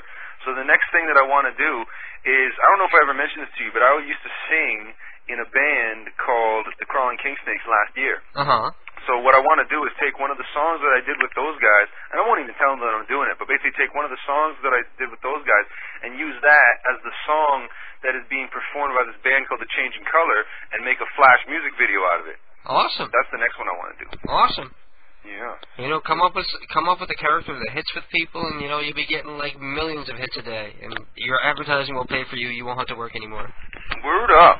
Except for making flash cartoons. Well, it seems like I'm the fucking character that has hit with people in the new comic books. It's just a matter of getting it known beyond Toronto. Yeah. That's the trick. You know, I'm logged into my PayPal right now. While I was talking to you, I logged into my PayPal. Right. And I'm going to send you some money, and you're going to send me some comic books. So, Rock on. I'll send you the whole package. What is your PayPal name? Sean at SeanWard.net. Sean, I'm typing one-handed, so pardon me for a second. Sean at SeanWard.net. Right. And the amount, what does it take to get all 3 comic books? $20 will do it. Okay, so I'm putting in for $20, US dollars, payment type, I'll put it down as goods. The subject and the note, I'll leave that blank, okay? You won't be offended by that, right? I will not be offended by that. Do people get offended by that? And You didn't fill in the subject line! Click. I hate you! Uh-oh, it puts the shipping info. Does that mean you have my address now? I don't know. Well, I sent you cash. And I expect comic books before next week's program so that I can talk about them on the air about how great they are. Well, fuck yeah, I'll drop them in the mail tomorrow morning. Yeah, maybe I don't know how long it's going to take for something to get from here to Connecticut. How long does it get held up at the border? I'll do a bit. Well, I can't remember the last time I said anything like to my relatives in Canada. Oh, or got anything from them. You know what I should do? Hey, what would you do if I sent you like some MP3s of when I was singing with that band? Would you play the songs? Sure. Everybody would love to hear them, I'm sure. You can send it to me on email right now if you have an MP3 of it. Oh, hold on. Katie, do I make MP3s of those, you know? You wouldn't know. Why would you know? If you have a CD, rip it and send it to me during the program and let me know that you sent it. And is there an easier way to, okay, I got the CD, so if I put that in, is there a way to do it through Winamp or anything? Do I have to download a program? There's like different the one that I use is like an old program called FreeRip. Oh, FreeRip. I got it off of download.com. If you go to download.com and you look for free MP3 rippers, you'll be able to find one. So it's called an MP3 ripper, not a CD ripper. I think. Or do they both mean the same thing? Yeah, that would be the same thing. Okay. Or maybe rip from CD. Search for rip from CD to MP3, and you'll find whatever you need. There's like a free one. So how do you want me to signal to you that I have sent? Chat room.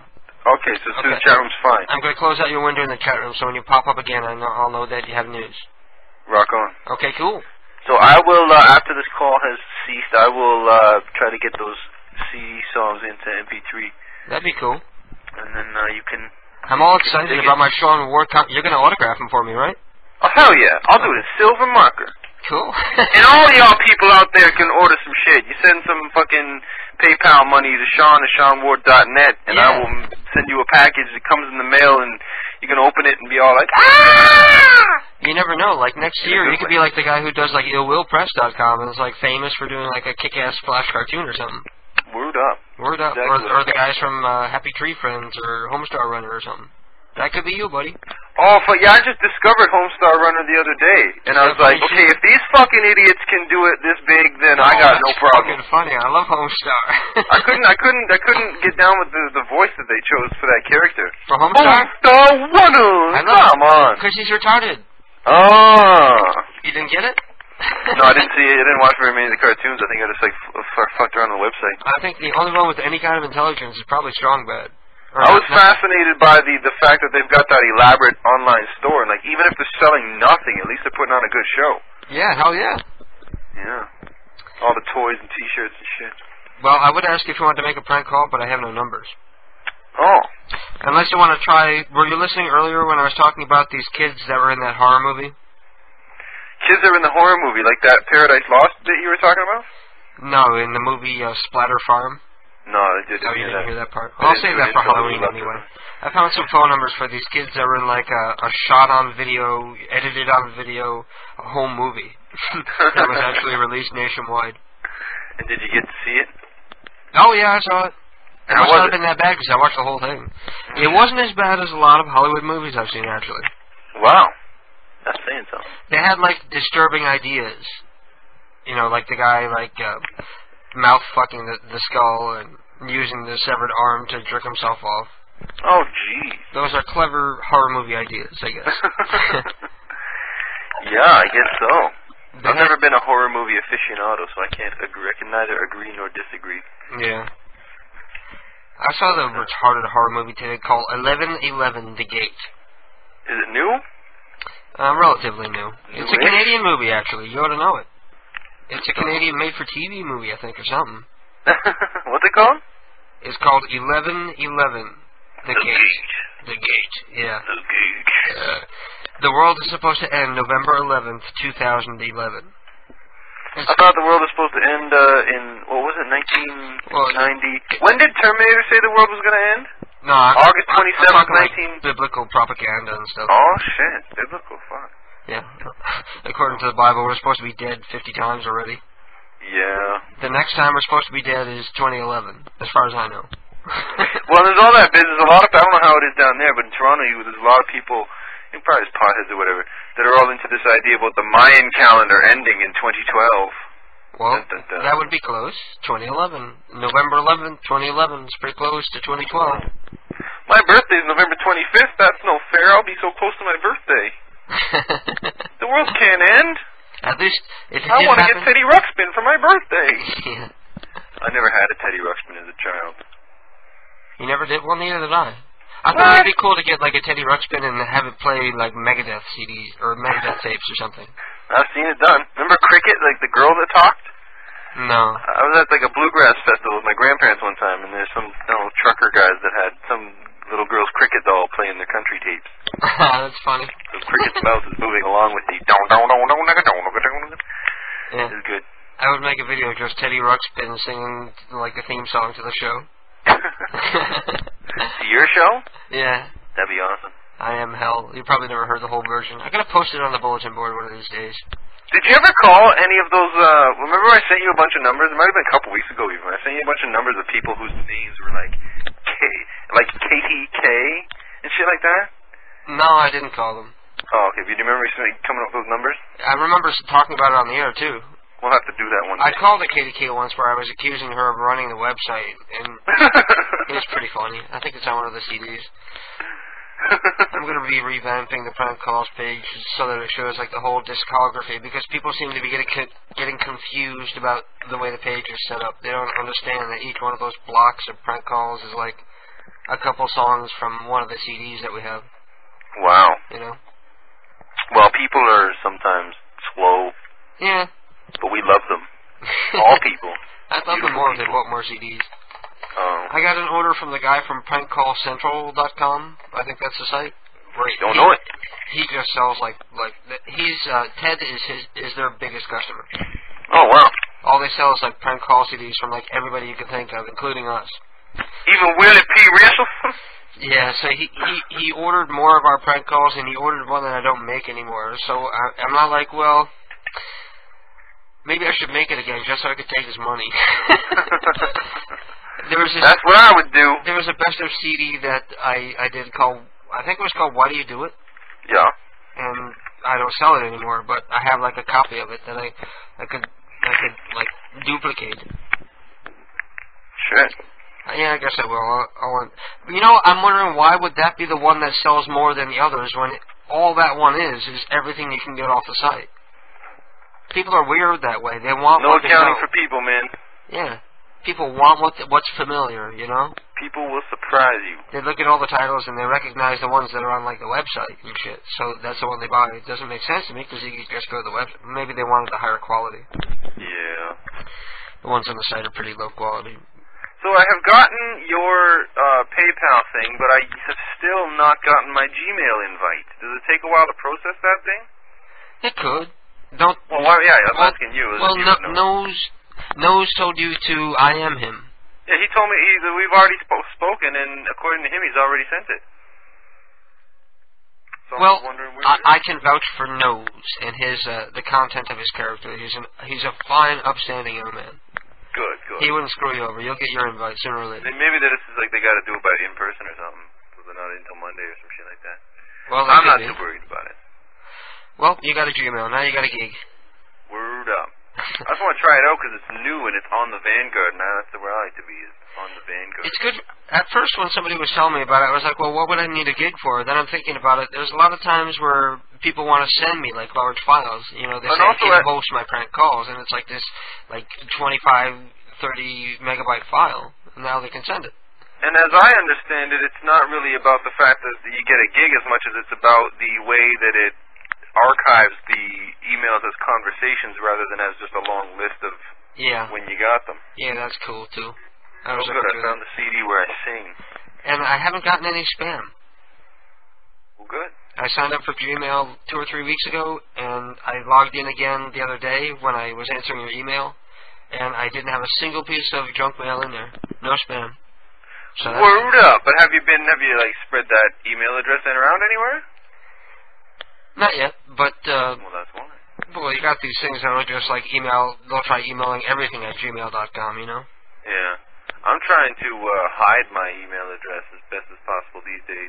Oops, like, I don't fill out. Like I made up. Well, I'll say it on the air. That's one thing because the spammers would have to like be listening and write it down. Yeah. But as far as like having it, direct link from the site. It ain't there. When I have to fill in a form, I have a specific email address that I use just to use on forms that I never check. I don't get a lot of spam. Oh, I used to get tons. Every once in a while, I get like an email that says, we've virus cleaned this email because somebody was sending you a virus. I have bastards every once in a while that try to send a virus to the email, and the webmail just catches it. Oh, jeez. People are assholes sometimes. Sometimes. That's because they're jealous. That's what everybody says. That's because they're jealous. There's probably just some random virus mailing itself out to random people. That could be. Or it could be some disgruntled asshole who hates me for some perceived slight and wants revenge. Who knows? Then you got people who just do it to be assholes and they think they're funny. Yeah. Well, it's not funny if other people aren't enjoying it, you know? Yeah. If nobody else is in on the joke. Yeah, but some people just don't get it. Like when telemarketers call me and I'm not set up to record, I totally don't want to play with them because I was like, if I do a great prank, I'll be pissed off I didn't record it. But another way to look at it is you keep it in shape. Yeah, that's true too. You know, exercise. Yeah. Oh, jeez, this fucking... I have this thing called... You ever heard of Audio Active Production Studio? Never. Well, it looks like this bitch is, will only let me make MP3s out of waves instead of out of CD tracks, so I gotta figure out a different way to do it. Not to fear, you will have these songs. You gotta read the description for the program before you download it. You'll get the I downloaded this ages ago. I don't even remember when I downloaded it, like years ago. Oh. I knew I had something. I was pretty sure that was it. Well, if you get it done, you got 45 minutes, and I'll play it before the end of the program. Word up. That'd be cool. cool. Next week. Okay. But either way, I'm gonna let you go so I can work on this and try to get them in before the end of the show. Okay, peace out. Rock on, man. Bye-bye. Have some meat curtains. And that was Sean from SeanWard.net. And I'm going to take a break for a moment.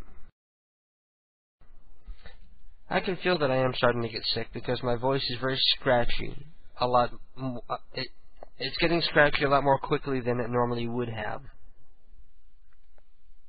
So I'm going to take a break by playing a prank call here. Another new prank call. This one is called Mr. Kill You Comes Out.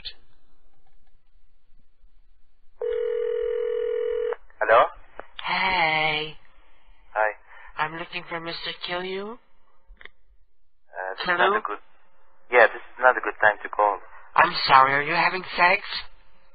No. Well then, it's a good time. How are you this evening? I'm good. Who's this? My name is Maurice. Hey. Hi. You remember me? No. I worked on your car, and I left my phone number inside your car when you got it back, but you never called me. Okay, you got the wrong number. When you came and picked up your car, I saw you watching me. I had my little short shorts on and my shirt tied up in front. And I saw you watching with my Honey, this is the wrong number. No. I know who you are. You know who I am. This is Faik. Kill you. I'm not sure how to pronounce it, but that's the name I got off your license. And I know you live in Missouri. Okay. Uh-huh. Yes. I saw you checking me out, so you obviously liked what you saw. Okay. So maybe we can meet sometime and do something about it. Are you out? Are you? Yeah. You're out, or are you still in the closet? No, I am out. You're out? Yeah. Well, why didn't you say something then when you were there? I thought you must be a closet case because you didn't say anything. Did that guy just admit he's gay?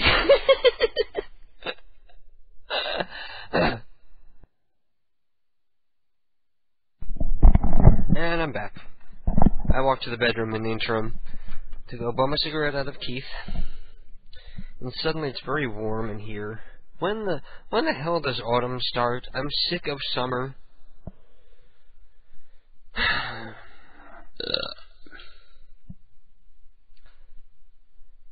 Anyway, there was Mr. Kill You Comes Out. And there's one thing that I love about that call. The only reason why I kept it is like in the beginning of the call when I ask if he's having sex. Both the way I say it and what I say just cracks me up. Just the tone in which I say it cracks me up. Hello? Hey. Hi. I'm looking for Mr. Kill You. This Hello? is not a good... Yeah, this is not a good time to call. I'm sorry, are you having sex? No. I see that cracks me up, and the fact that the guy takes me seriously. Yeah, that's a legitimate question.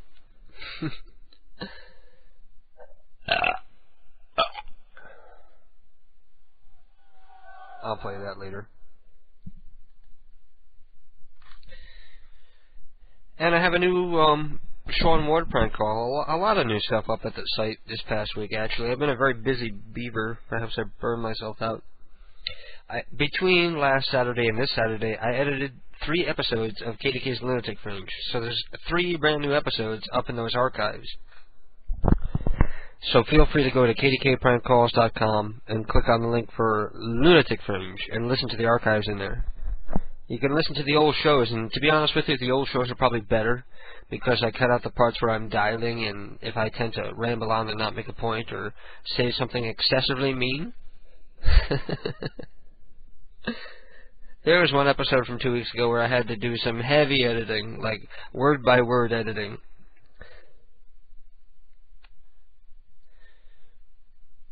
But that's what happens when you get on the air and you've been drinking. That's bound to happen. You say things that you have to apologize for the next day. And it was one of those things where I didn't want to have to apologize, and I didn't even mean what was being said.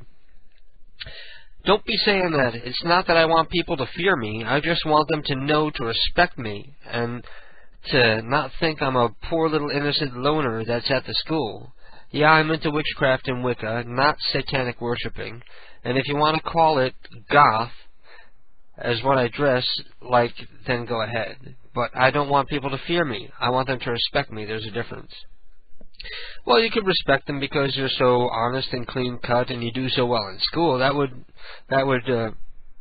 promote a respect response in me. That's what I respect in people. People who are responsible, well-behaved, intelligent, articulate. Those are the things that impress me. Not wearing black and painting your face white. Hey. Hi. How are you doing? I'm doing okay. I was just sort of calling to say goodnight because I'm fading past here sleep-wise. I'm going to have to get up at 4, so... You got to get up at 4 in the morning. Yeah, I took kind of a little nap, but... So go to bed. Before the show. Yeah. You always got the archives. I'm almost all caught up. I'm only 1 week behind right now. Oh, cool. And I'll catch up on that this week. Alright. So you sure you're okay? I'm fine. I'm feeling better than I have in a little while. Okay. I sort of wanted to unwind, and I wanted to call in and make calls back, but it's something. No, I'm sorry. I'm just... Sometimes I just get into a mood where I don't want to know about prank calling. To be honest, I don't even want to listen to prank calls, but you guys expect them, so I play some. Yeah. That's why I've been playing like more music than prank calls tonight. But you know, I'll be back to normal next week. I have these mood swings, but we deal. Next week I'd be better anyway. I have off. I can. Oh, you're off Won't next week? have to like try to squeeze the show in. Cool. Yeah. I have every other week off with this job, so. Hang on. But it's a job I have to be a little more on than I had previously. Yeah, you can't sleep through the day like I do. Yeah, you got people counting on you. Yep. So you have to wipe. What exactly do you do before I ask if you ever had to wipe an old man's ass? No, I just have to. I take. It's a pretty full schedule. You don't like. Well, I'm new to it, so I can't. Like the people that have been there can like stop during the day and have their little pockets where they can sort of take time. But I'm moving constantly and trying to get everything down. But you've got to you're getting orders from patients, and you're getting then you're putting a truck together of food and delivering it all for each meal. So that's all you do all day? Yeah, there's a lot of dietary stuff you have to know. Like there's different diets. There's cardiac diets and there's diabetic diets and stuff. And diabetic diets, you've got to like count all their. You got to do their counts for like they're allowed a certain number of carbs, proteins, and fats per meal, and you have to like fit their order into that. And then there are other things that'll slow you down. Like there are rooms where you have to put on like protective gear because the person in there has is sick with some kind of pathogen, or they could be immune compromised also, where anything that you bring in could like be very harmful to them. Yeah, like you deal with a lot of aged people? Not that. See, that's the thing. We are only allowed to, like you don't know necessarily what they have, or whether you're more of a risk to them or they're more of a risk to you. You just know the rooms that you're supposed to wear the protective equipment. Yeah. And it's like everything's on a need-to-know basis. They really want to keep the patient information private. Yeah, they don't want to tell you somebody's got Ebola. Right. Well, yeah, they don't want things like getting out. Everything that goes on there is, that's the person's privacy. Yeah, it's supposed to be confidential. Yeah. So. Well, that's cool.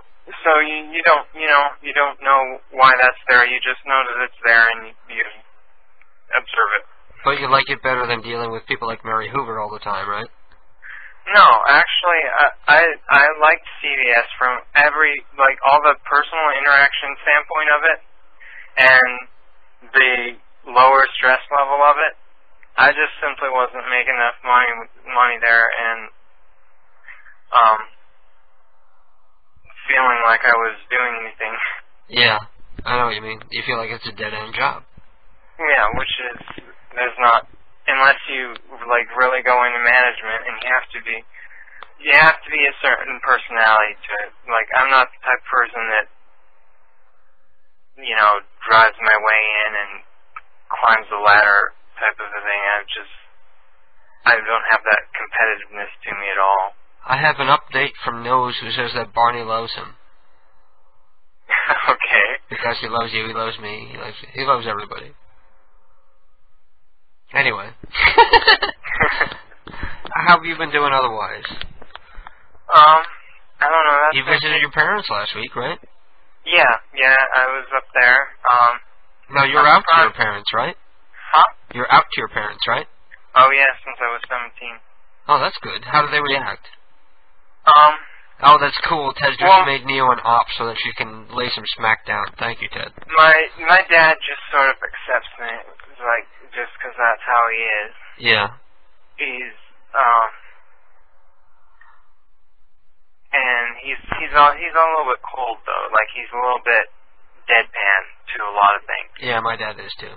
Not in that call, but he is normally. And my mom was, like, really disturbed and sad about it. And didn't quite, like, right now at this point, I don't know. She, for a long time, didn't want to deal with it. Now she sort of deals with it better, but I don't know how she would be if I had another boyfriend, because from the get-go, she didn't like Rob simply because, he was my boyfriend, Yeah, they always want to hold it against your partner, like they turned you gay, like you wouldn't be gay if it weren't for them. Or right. That's the feeling I always get when I'm with Keith's family. But I sort of think now that she would be cooler about. But with me, she doesn't she went through the period where she was noticeably disturbed by it and upset and sad about it, and then she sort of I don't know. She's one of those people though. She's very self-help oriented. She's listens to tapes and stuff, and motivational stuff she's into. So, and she'll also she's one of those people that sort of gets through things by saying, "Okay, I'm fine now," when they're not really, but yeah. So some of that's sometimes hard to read because she's always trying to act like she's fine. But then sometimes she'll break down, and sometimes she'll just have that air about her that things aren't right with her, and she's trying her hardest to pretend they are. I think I had it easier because my mom had a lesbian lover, and my dad once admitted to getting a Hummer from a guy. Oh, yeah? So both of my parents had gay experiences, so I think they found it easier to accept. Mm-hmm. Yeah. My mom, though, was sort of weird. I think just sexuality in general, my mom was not ready for her kids to, develop. Yeah. Above being kids. And she didn't quite really know how to handle that or want to deal with it. And then to have one kid that was gay was was something she had never hadn't, I guess, bargained for. Just even to have her kids, even the idea that her kids were going to grow up and become, sexualized as adults instead of just, yeah, they always wanted to stay with a boy. Kids. Like with Kevin's mama, I'm convinced that she always wanted him to be gay. And of course she was afraid that he would grow up and get married and have a wife and raise a family, and she wouldn't be important to his life anymore. So I think she encouraged him to be gay. She wanted him to be gay. She made him gay. If it weren't for her, he'd probably be bisexual. But well, anyway, sort of ran off on tangents, but mainly I'm trying to visit my parents as much as I can because they're going back to Las Vegas. They have a house in Las Vegas that's supposed to be the house they're going to retire in, and my dad came back out. Sooner or later, this guy's going to get tired of setting up proxies and just go to bed. I booted the same person under 3 different names 3 times within the past minute that I've been talking to. Yeah, I've been noticing that going on in the chat room. Uh-huh. So anyway, long story short, I'm trying to get my visits in. Yeah. well, sorry, I don't feel like doing pranks, but maybe next week. No problem. Okay, I'll talk to you next week. Okay, have a good night. Peace out. You too. Bye-bye. And that was Ryan, Raw Milk from the chat room.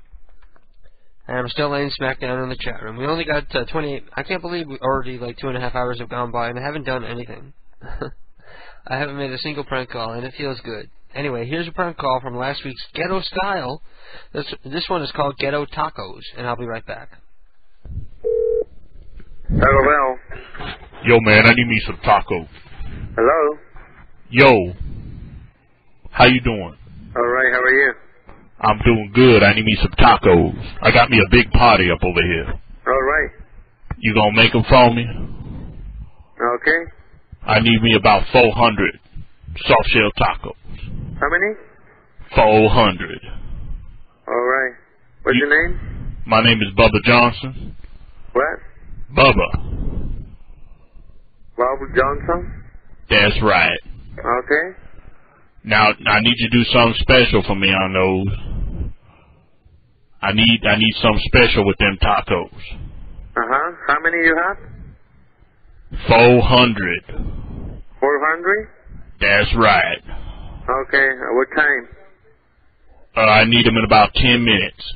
10 minutes? Yeah. All right. You gonna make 400 tacos in 10 minutes? 400 tacos in 10 minutes? That's right. Can you do it? Sure. Alright, if you could do 400 in 10 minutes, I'll tell you what I'm gonna do next. All right. I need about 200 chalupas on top of the 400 tacos. 400 tacos and 200 chalupas? That's right, for a total of 600. Then I need me about 500 glasses of soda. What? I said I need 500 glasses of soda. All right. Oh, it's okay. And we need 10,000 packets of hot sauce. What? Hot sauce, 10,000 packets.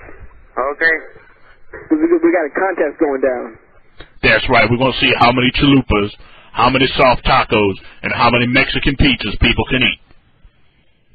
Now, you don't think people going to get sick from eating 400 chalupas, do you? What? You think somebody gets sick if they eat like 20 chalupas? 20 chalupas? Would that make you sick? Okay. How many chalupas you have? If I eat 20 chalupas, what's going to happen to me? 20 chalupas? Yeah, what's going to happen? All right. What do you mean, all right? Am I going to get diarrhea if I have 20 chalupas? 20 chalupas combo? No, man, you don't understand my question. Diarrhea. I don't want to combo it. I'm not talking about diarrhea on the side, bro. I'm talking about diarrhea straight up. You know what that thing is called? It's called shit. You know, poop. It comes out of your ass.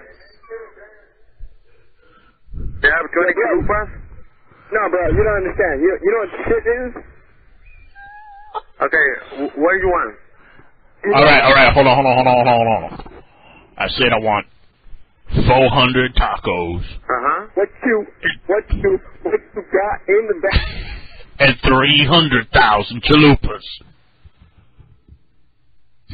How many chalupas? 20,000 packets of hot sauce. Did you write that down? Okay. The sum total of all of that is what? Okay. Okay, no. Yo, man, I need 400,000 ounces of Mr. Pibb. All right. Okay. So how many pounds of shit will that produce? How much will that be? What's the total? What is total? Yeah. Now we got the 356,000 chalupas, 277,000 soft shell tacos, and 400,000 ounces of Mr. Pibb. 1,000 packets of hot sauce equals how much pounds of shit? Whatever you want. No. How much am I gonna poop out? How you gonna make 400,000 chalupas? You ain't got 400,000 chalupa things in there. Maybe you take an order and another taco will like close in 10 minutes, homie. Bye.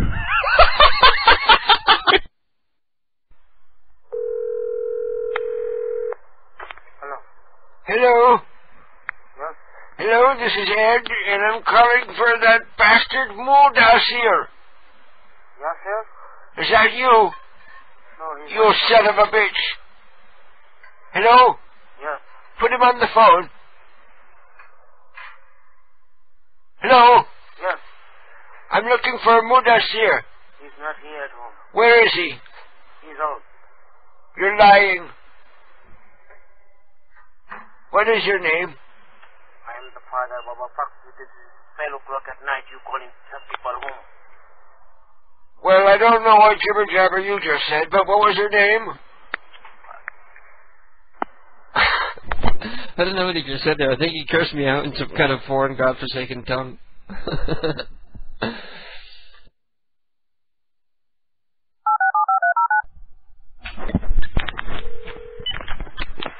brother. Hello. Yes. How you doing, man? Good. Check this out. I was down there earlier. I had the cheeseburger special. Uh-huh. And I accidentally dropped the cheeseburger on the floor, and I had only had one bite out of it. Uh-huh. Now, at the time, I was really timid about it, and I got all shy, and I just left. But here's the thing. This timidity thing that I have, it's a side of my personality that I'm trying to work on improving. I'm trying to be more forthright and more, demanding in it about, my needs and my desires. So here's the thing. I dropped that burger on the floor, and I didn't complain about it then, but I want to know if I can come in and have it replaced now. You want a cheeseburger now? Yeah, 'cause I dropped that one on the floor and only had like 2 bites out of it, and Okay, no problem. Give me that one. Okay, so who am I looking for when I come in? What's your name? 'Cause I want to talk Mike. to you personally, Mike. Okay, Mike. Now, what are you going to add to that for me? How are you going to sweeten the deal up a little bit? Yeah. You want a plain cheeseburger, no? No, not plain. I want some mayonnaise on that too. Yeah, I know. You want a cheeseburger. Maybe you could even throw in a dessert, to sweeten the deal up. No, I give me that cheeseburger for you. What about the dessert too? What kind of dessert you got? What you got? Like some cheesecake or something? Yep. All right. Now, is it going to be a problem if my wife is pregnant? Yeah, but that cheesecake you have to pay. 'Cause I think it was you guys that did it. Oh, I don't know. Wait, hold on a second. I got to pay for the cheeseburger? No, that cheeseburger, no. That cheesecake you... The cheesecake I got to pay, but the cheeseburger I don't got to pay. No. Listen, this is some bullshit, seriously. I really think you guys should just give me this cheesecake for free. No, that cheesecake... It was your restaurant that the cheeseburger fell on the floor. Yeah, but I can give me the other cheeseburger for you. You got to sweeten the deal up for me a little bit, 'cause I'm the customer and you got to satisfy me. Yeah, I know. I can give me that cheeseburger for you. That's right. So I'm going to eat that cheeseburger, so and then I'm going to eat the cheesecake, and you're going to give me that to sweeten the deal up. No pun intended. You know what I'm saying? I that cheeseburger I got to give it to you. I got to stand up for my rights. You're oppressing me right now. So you got that cheeseburger deluxe. Yeah, and I'm going to get the cheeseburger deluxe, and I'm going to get the cheesecake for dessert. You telling me you don't serve dessert with the meal? What the fuck is this? It costs $3, $3.50. $3? Yep. What am I 10 years old? I get an allowance from my mother? $3 for cake? What's wrong with you? I'm serious here. So you I'm trying to talk to you when you're talking $3 for cake? Yep. $3.50, not $3. $3. $3.50. $3.50 now. Yep. You just said $3. No. Now it's $3.50. You have no idea how angry you're making me right now. So you want a cheeseburger deluxe? I'm liable to come down to that restaurant and pop my fucking lid, blow my top. You know what I'm saying? I'm gonna come down to that restaurant and I'll be like rising on the floor, going, alright, okay, you know what I'm saying? I'm getting. Good job, man. Hello? Is Harry there? Hello? Harry there? Who? Harry. No, Harry people. Did the people represent? Yeah, the wrong number. Huh? I got a wrong number. You a lying motherfucker, too. You better put that Harry motherfucker on the phone. I'm tired of that they chomping on my goddamn, my wooden mailbox. You put that Harry some bitch on the phone right now. Hey, motherfucker. I ain't fucking around here. Hey, look, I know you want a motherfucker phone. Please, motherfucker.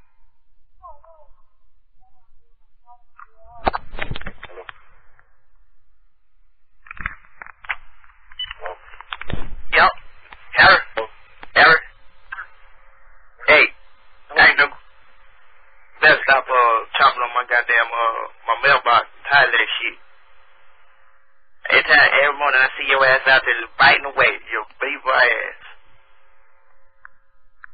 You always gnawing on that motherfucker. What the fuck wrong with you anyway? No, my motherfucking shit like that. Don't fuck around with these motherfuckers till you get your motherfucking ass hungry, dude. But what the fuck you say to me, nigga? You want me to come over there and kick your monkey ass? You don't know who you fucking with. Well, I'm gonna bring my ass over there, you punk bitch. And you better stay away from my motherfucking mailbox. I ain't playing with your bitch ass. I'll be over there in 10 minutes, motherfucker. You been gnawing on that shit, you beaver motherfucker. With them big old buck ass teeth for yours, motherfucker. Get top down, you heard? What you say, motherfucker? Get top down, you heard? Speak up, woman. I can't hear you. Hello. Now. Nah, I can't hear your ass, you little bitch. Listen, all I'm saying, you better stay away from my motherfucking mailbox. You better stay away. I ain't playing. Because I will burn your ass up. I'm going to set you on fire, dude. I'm gonna kill your whole family, too, if I got it. You stay away from my mailbox. That's my pride and joy. You know, it's against the law to fuck with somebody's mailbox. I will have your bitch ass arrested. They gonna fuck you in the ass in prison. I ain't gonna say shit. Mailbox wound. What you say? Welcome, Captain. Mailbox down, little wound. Listen, you talking out of your ass now, bitch. You stay away from my motherfucking mailbox. That's all. I don't want to have to. I don't want to hurt nobody. Beaver motherfucker. I don't want to hurt somebody. Yo, hairy beaver ass. You a beaver motherfucker. Beaver. You better stop. I swear to God, I see your teeth. If I even see just one little scratch on my mailbox again from your motherfucking teeth, beaver boy, I won't be over there, and I won't knock the fucking teeth right out of your motherfucking head. You ain't never gonna gnaw on anything again, you fucking beaver. What you say, bitch? What? What you say, bitch? You better put that other motherfucker on the phone and maybe whoop your little ass, too. They clap you, girl. Hey, what you talking about, though, for real? I'm talking about that beaver motherfucker. He keep biting on my motherfucking mailbox, man. What the fuck wrong with that nigga? You know what the fuck I'm talking about, dude? It's one of you motherfuckers. It's Harry. You know who I'm talking about. Yes, you hate something. And if you do it again, if you do this shit again, I'm gonna punch you back in your motherfucking eyes. Hey, look at this. I got the motherfucking phone. I'm gonna call that bitch. Well, good. Call it back, motherfucker. Call it back. Call it back. You gonna call it back, bitch? I'm working the motherfucking call the motherfucking shit back, then, motherfucker. Call that shit back. Don't be a pussy ass nigga. You better call that shit back, playboy. Come on. Fuck you, man. I ain't gonna call you, bitch. You better stay away from my motherfucking mailbox. Like, fuck your bitch ass. What the fuck you wanna do? What the fuck you wanna do, nigga? Come on. Huh? Come on. Hey, you talking about I'm scrapping. I'm a scrapping motherfucker. I will knock the shit out of you. You doing a lot of whipping on this motherfucking phone? I will bust you in your motherfucking ass. You doing a whole lot of bitch in your motherfucking mouth. You keep fucking with me. You know you fucking with motherfucker. You bitch. What? I ain't gonna watch my motherfucking man. Well, bring your bitch ass on there. I live 2 doors away from your ass. Knocked off, you heard? Matter of fact, I'm standing at my door right now. I'm in the motherfucking window. You need to bring your ass on, playboy. Man, shut your bitch ass up. Shut your bitch ass up. Stay away from my fucking mailbox, you fuck boy. Tell your little ass up. Really though, fuck what you talking about, fuck you, fuck you, bitch. You stay the fuck away from my mailbox, bitch ass nigga. And there won't be no motherfucking problem, no motherfucking more. Man, fuck you in your motherfucking mailbox. I don't know shit about your mailbox. Stay away from my motherfucking mailbox. I ain't playing with you. Man, I see you chewing on it. You a beaver with your big ass teeth. I ain't never seen no human being with no teeth like that. You gotta be that beaver. That's all I got to say. I ain't never seen no shit like that. That's some funky ass shit. You just doing a whole lot of talking. I'm over talking your bitch ass. But listen here, motherfucker. Don't come to me no motherfucker. I ain't got no more to say. You stay away from my mailbox, so I'm gonna cut your motherfucking teeth out right out of your head, and then I'm gonna fucking make a necklace out of them. Wear it on round. Don't bring a knife to a gunfight, bitch. I'll chop your motherfucking head. Man, come on, bitch. You talking all that fuck shit. You need to bring your bitch ass on. I'm 2 doors down. You tell nigga to the mailbox, you go get. I'm gonna say it like this. Well, I'm 2 doors down, motherfucker. Come on, you come and you fuck with my mailbox again. You know who this is. You come and you fuck with my shit again. I ain't got time for all the shit. Well, then shut the fuck up and hang up the motherfucking phone. Stay away from my mailbox, bitch. Hey, you want to call them? Huh? I know that. I call that to let you know to leave my shit alone, so I'll fuck you up. All right, then. I'm tired of that shit. You better stay the fuck away from my mailbox. I ain't playing with you. I tell you what. Huh? What'd you say, fuck? I tell you what. What? I think it deal with your bitch ass. Look, stay away from my motherfucking mailbox, bitch. That's all I gotta say. Hey, you talking all this fuck shit. You ain't gonna do shit. You just gonna you a pussy motherfucker, okay? You just a pussy ass nigga talking all this motherfucking shit. You stay the fuck away from my mailbox and I want to kill you, okay? Man, fuck you, bitch. Man, fuck you, bitch. What you talking about? Bitch ass motherfucking ass. You know fucking me, dog. Yeah, man, ain't nobody gonna fuck with you or your motherfucking mailbox. No, you a damn lie. You a motherfucking lie. You was all up on my mailbox, gnawing all this shit, rolling all over the motherfucking shit. You got my mail wet, man. How you gonna have my mail wet? I don't care about the bills. You can fuck them, but I ain't paying them shits. But when I get my letters from my lady friends, you can't be fucking up my mailbox, man. I do look you doing this shit. Motherfucker about you and your nigga. I got motherfucking nigga too, you ain't? What? Shut the fuck up with that fuck ass shit. Nigga, I told you to come on down. You know who this is. You need to come. You been fucking with my mailbox. You need to come home, bitch. Bring your bitch ass on. Bring your whole motherfucking family. I'm with all that little ass. You just a little motherfucker talking out his ass. You beaver motherfucker. You a fucking beaver. Shut that shit up, beaver. Beaver ass nigga. You a beaver motherfucker. Look at you, beaver. I don't understand that beaver talk. You be talking motherfucker. Hello. You a beaver motherfucker. Won't you hang up, beaver? And stay the fuck away from my mailbox. I'm tired of telling your bitch ass. About to take one more time, man. I'm gonna catch you. Get off the phone, bitch. Get off the motherfucking phone. Don't say it like that. Get off the phone. Don't say it like this. Nah, ain't like nothing. You stay the fuck away from my mailbox and I wanted to fuck you up. Now get off the motherfucking phone. Like I said, nigga, handle your motherfucking bill. Alright, I'm gonna handle my shit. You fuck with my mailbox again. Y'all live this all down. You know who this is. You fuck with my mailbox again, fuck nigga. You fuck with it again and see what happens. I see your nasty ass teeth on it, man. Them yellow ass fucking shit. You need to brush those shits, man. They so goddamn big. I guess you can't go thoroughly brush the motherfuckers. But I ain't got time for all this fuck shit. I'm getting ready to go to bed. I just want to let you know, stay away from my mailbox or I'll fuck you up. Okay, nigga? Yeah, dude. Alright, hang the fuck up. Bitch.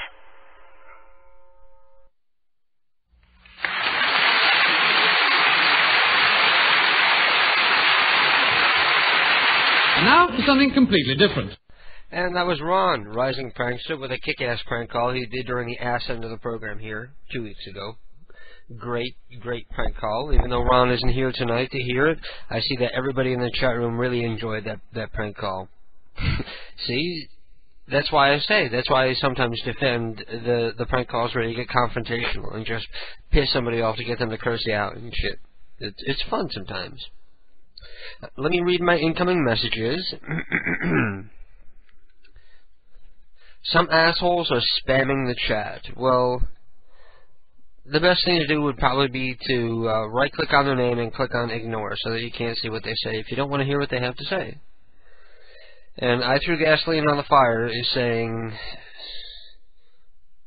Well, I Threw Gasoline on the Fire is trying to give me tips on controlling the problem, but we have ops that are hopefully handling that for me. And Sean Ward says that he just sent me those 2 calls. So I'm going to log into my webmail and see if I can play some Sean Ward music for the first time here. I'm really curious. It must be pretty good, otherwise Sean wouldn't be telling me to, like, play it sight unseen. Because if it sucks, everybody's going to totally pick on him in the chat room. People are ruthless in the chat room.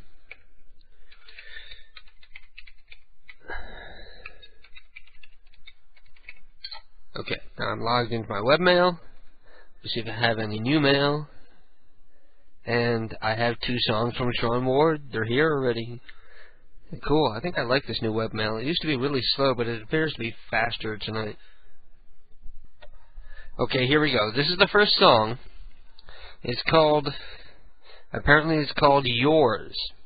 So, if it sucks, I'm not responsible. We're all listening to this for the first time. Sean, this is your big debut. Too bad it's only in 24-bit mono.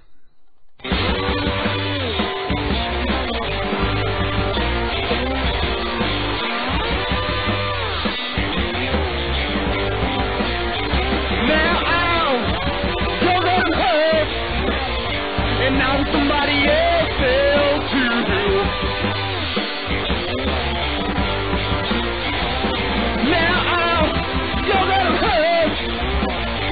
Now somebody else fell to you.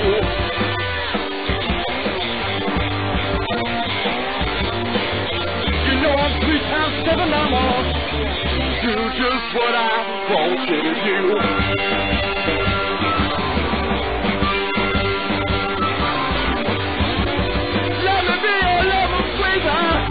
Darling, I'm lost uptown.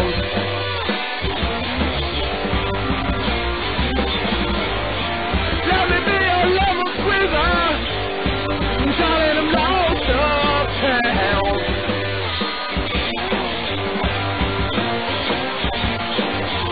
Cause you know that I'm a stranger. going down.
Better than your sweating nails.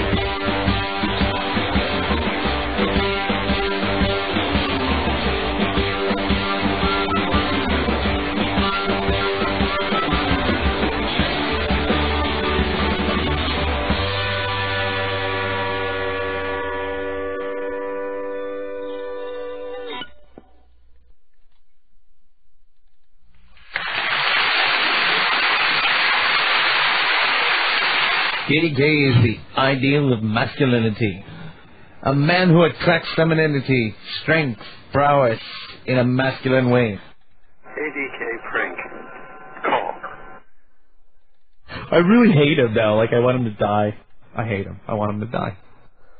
And we're back.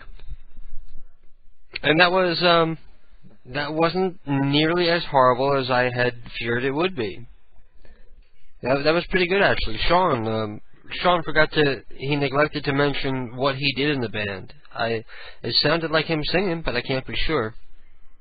But it was a cover of an old Johnny Winter song, he says, and hooray for albinos. And before I go, I want to leave you with a single thought. You can go to www.chooseorlose.com and you can register online, depending on your state. In my state, for example, I filled in all the information online, and it printed out something that I could mail in to register myself. It's very easy, it's fast, it's simple, and it's vitally important that you vote this coming election. And remember, a vote for anything other than a Democrat or a Republican is a wasted vote. There's no way Ralph Nader is going to win. He does not have enough support. There's nothing he can do but steal votes from Democrats. I wouldn't be surprised if he was funded by the fucking Republican Party. He steals so many Democratic votes. Don't vote Nader. Vote Kerry. And with that, the program comes to a screeching and grinding halt, which is pretty sad because there's quite a few people listening right now. And there's no ghetto style coming on afterwards. So maybe I'll stay on late. I don't know. I'm going to play the outro music and enjoy myself a couple beers. And who knows, maybe I'll come back, maybe I won't, I don't know. Do I want to come back?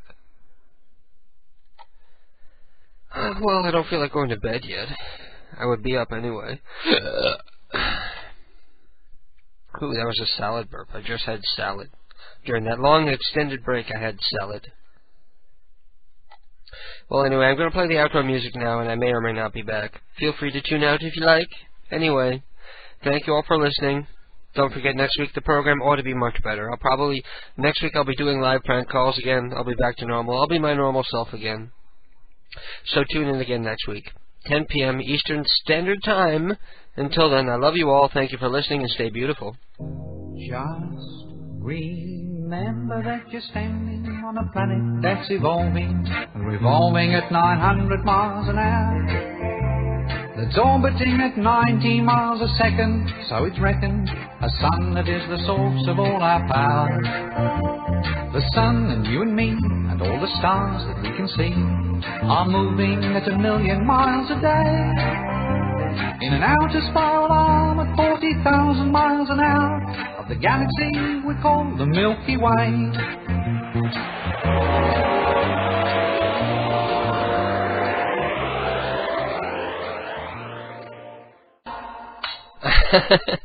We're having a friendly argument in the chat room about why you should vote for John Kerry and not Bush. And please don't waste your vote on somebody as stupid as Nader, because he can't possibly win. Your vote is just pissed away if you vote for Nader. There's no way he's going to win. Republicans want you to vote for Nader because they know that people that are likely to vote for Nader are people who would otherwise have voted Democrat. So, I'm going to share with you a file I call 20 Minutes of Idiocy. Just audio of George Bush. Just to drive my point home. We are working with our friends to keep the pressure on the mullahs to listen to the demands of the free world.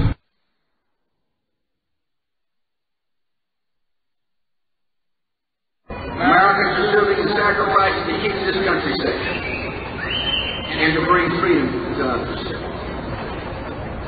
After the attacks of September 11, 2001, this nation resolved to fight terrorists where they dwell. We resolved to harm the terrorist enemy.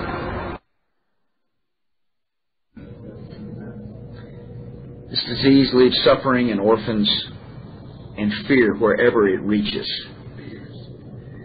Every man and woman and child who suffers from this addiction, from the streets of Philly to the villages of Africa, is a child of God who deserves our love and our help. Prime Minister brought up the Abu Ghraib. Maybe this needs some explanation. The word that Bush just tried to say is he's trying to talk about the Abu Ghraib prison. And I believe he said Abu Ghraib. I don't know how he got an F in there, but that's the way Bush works. Situation. So when you say that you want the US to adhere to international and US laws, that's not very comforting. This is a moral question. Is torture ever justified?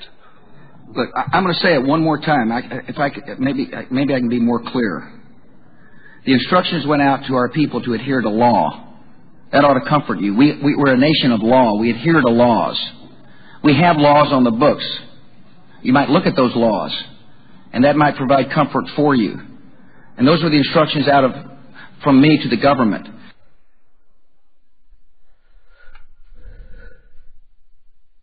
Rick Sanchez has done a fabulous job. He's been there for a long time. His service has been exemplary.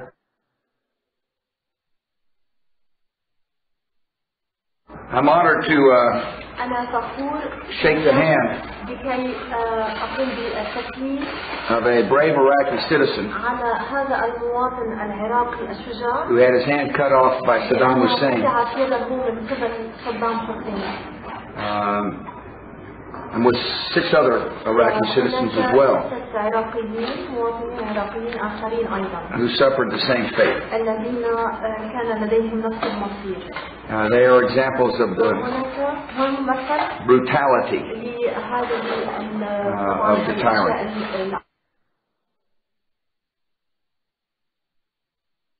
Under the dictator, prisons like Abu Ghraib were symbols of death and torture. That same prison became a symbol of disgraceful conduct by a few American troops who dishonored our country and disregarded our values. America will fund the construction of a modern maximum security prison. When that prison is completed, detainees at Abu Ghraib will be relocated. Then, with the approval of the Iraqi government, we will demolish the Abu Ghraib prison as a fitting symbol of Iraq's new beginning. There you go. Now he's got Abu Ghraib because he knows there's a B in there. It's not an F, it's a B.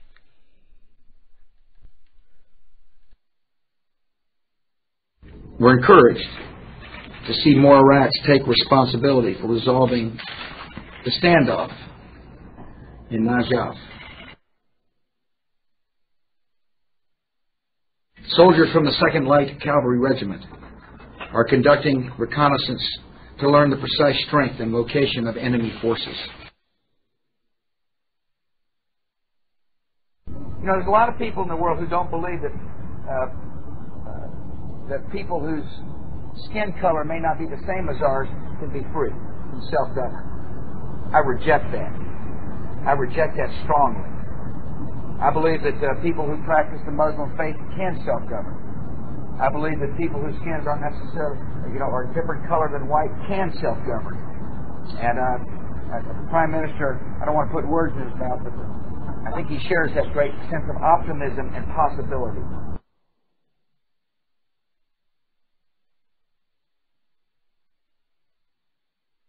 So that's what those are some ideas, and as my job is to think beyond the immediate. Secretary of State Powell, Secretary of State Rumsfeld, and a number of NATO defense and foreign ministers are exploring a more formal role for NATO. Good evening.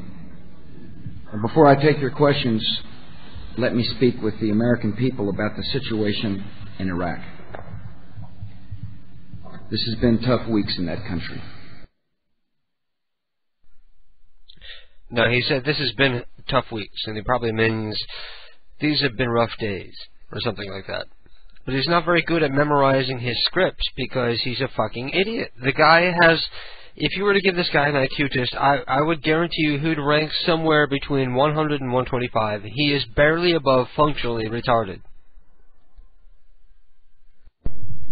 Coalition forces have encountered serious violence in some areas of Iraq. Our military commanders report that this violence is being instigated by 3 groups.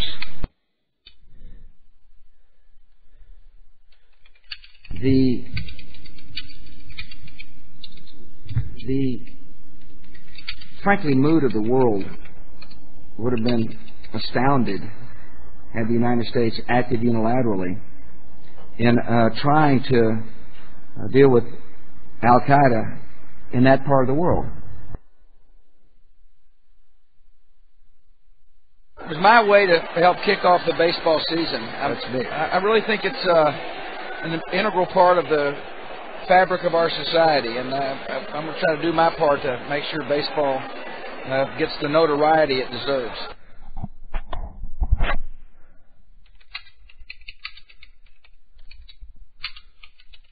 I want to remind you all that in order to fight and win the war, it requires a expenditure of money that is commiserate with keeping a promise to our troops to make sure that they're well paid, well trained, well equipped.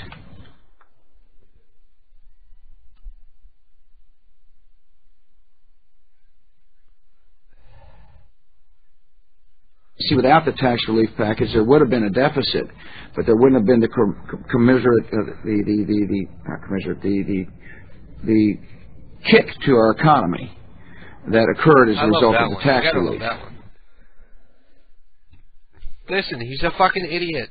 If you saw some of the other members of the crew are here as well. Fucking president. Where are they, Robbie? Where are the members of your crew? If it were a man on the street interview and you saw this guy talking, like using the wrong words and mispronouncing everything the way he does, you'd call him a fucking idiot. He is. He's a fucking idiot. He's a disgrace to this country. He's a poor representative.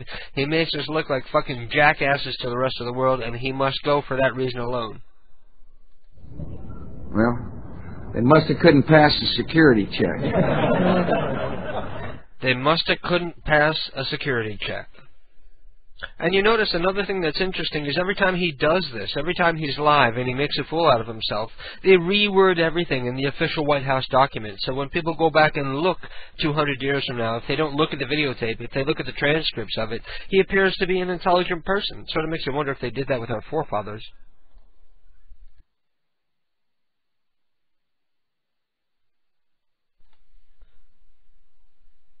America stands for liberty, for the pursuit of happiness, and for the unalienable right of life. She's doing a fine job of coordinating interagency. She's doing what, I mean, it shouldn't have... Another reason why Bush has got to go, because the way he's trying to bring religion into government. I don't like that. I don't like religious people making decisions for me because they're going by morals that are from 2,000 years ago. These people, they worship a book that was written by men who are infinitely fallible. It's not the work of God, it's the work of men. Unless you believe God is sitting there holding a human's hand and, writing for him. No, it's some guy hearing voices in his head. If you believe their story, it's some guy hearing voices in his head telling him what he's supposed to write. Now, you tell me what you would think if you heard on the news about some guy who heard voices in his head and was writing messages from God. Yeah, it's the same thing, only 2,000 years ago. And we bought that shit. And Bush's attacks against the media, he's counterproductive to human evolution itself. The role of the National Security Advisor is to not only provide good advice to the President, which she does on a regular basis. I value her judgment and her intelligence. But her job is also to deal interagency and to help unstick things that may get stuck. Best way to put it. She's an unsticker. And is she listening? Okay, well, she's doing a fine job. Now, if you were paying attention during that clip, you would hear people were beginning to laugh at Bush. In more than one of these clips, if you listen, you can hear people laughing at him because he is that much of a jackass. He's like the American joke. He's like Sean Penn in Fast Times at Ridgemont High became president. It's like King Ralph.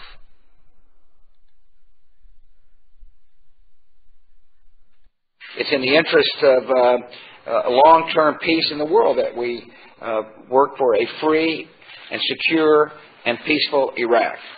A free and secure Iraq in the midst of the Middle East. Now, a peace, free and secure Iraq. A peace, free and secure Iraq. Now, you know the line was a peaceful and free, secure Iraq, but he's just that much of a jackass. And I'm forgetting all the times that he's been arrested for drunk driving and public drunkenness and cocaine possession. I'm still trying to find the name of the horror movie that he produced because I'd sure love to see it. If anybody knows, let me know the name of the horror movie that George Bush produced. It will have enormous historical impact.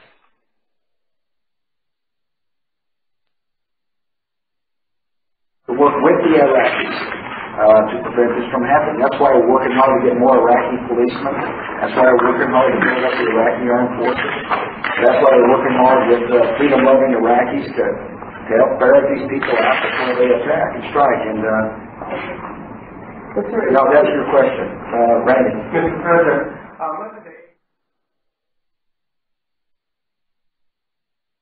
He runs the SBA. Where are you, Hector? Let me stop. Thank you, Hector. I love it when he tries to pronounce words Spanish because he's trying to get the Latino vote.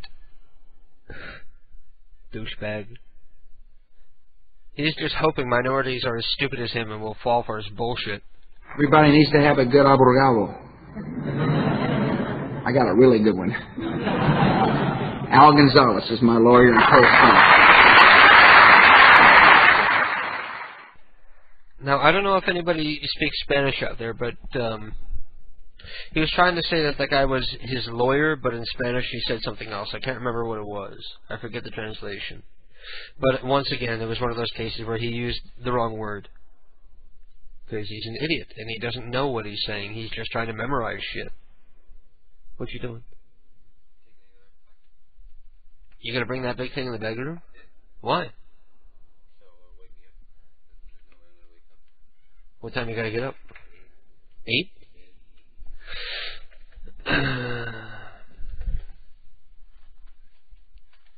You're gonna have to crawl down there and unplug it and shit? I don't think it's worth it. I think you gotta move your clock away from the bed. So set my clock.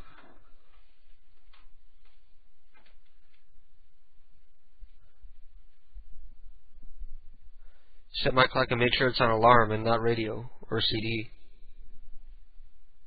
That'll be annoying enough to wake you up, right? Anyway, where was I? Oh, yes. Obrigado. We're conscious of folks flying, getting lists of people flying into our country and match them now with a much improved database.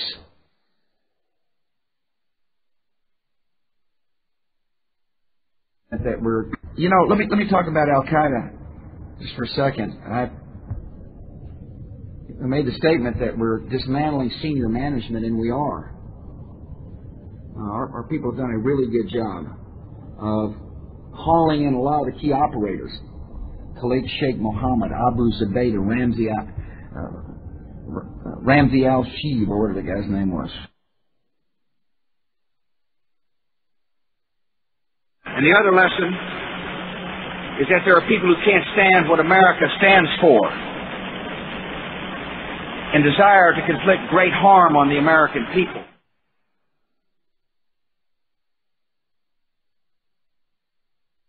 I think the intelligence I get is darn good intelligence. There are some who feel like that, the conditions are such that they can attack us there. My answer is bring them on. You're free, and freedom is beautiful. And, it'll take time to restore chaos and order, but we will. On my orders, coalition forces have begun striking selected targets of military importance to undermine Saddam Hussein's ability to wage war. We're working hard to bring a diplomatic solution, and we made some progress. After all, the IEAE asked that the Security Council take up the North Korean issue. This is a regional issue. I say a regional issue because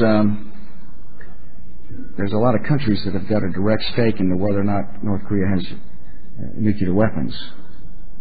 We've got a stake as to whether North Korea has a nuclear weapon.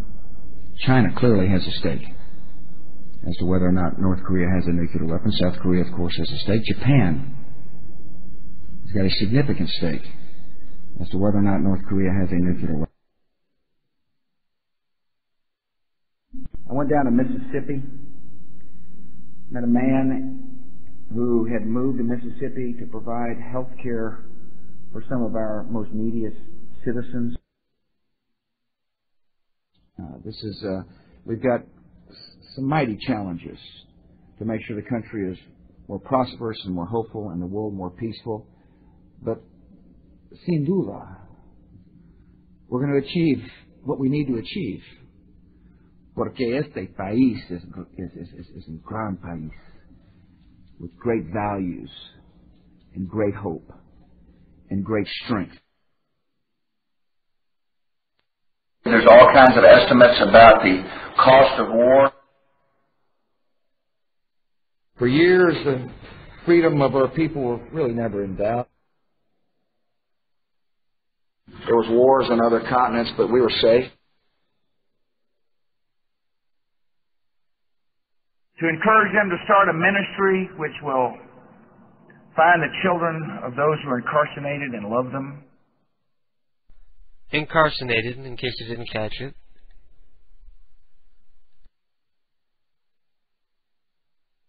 Columbia carried in its payroll classroom experiments from some of our students in America. Columbia carried in its payroll classroom experiments from some of our students in America.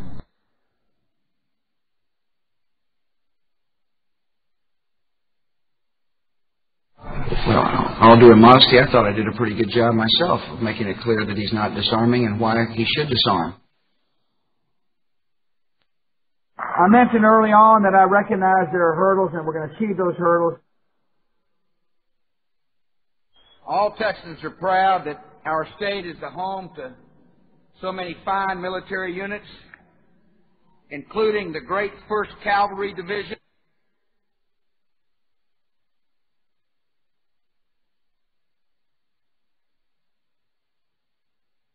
The Iraqi regime is a threat to any American and to threats who are friends of America.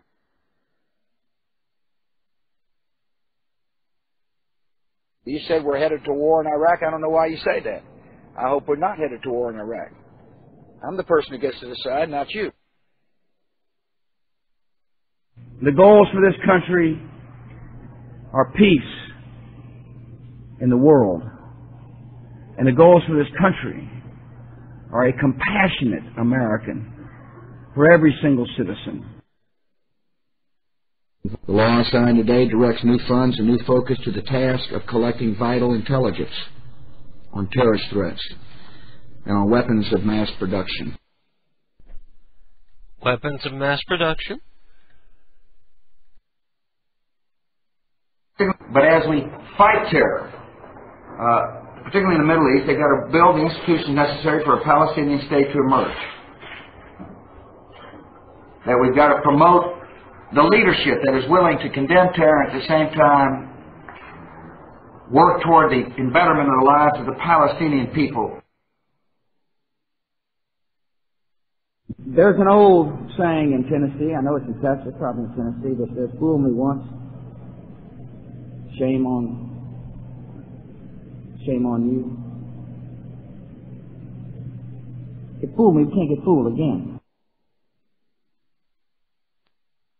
And so, in my State of the Union, or my speech to the nation, whatever you want to call it, speech to the nation.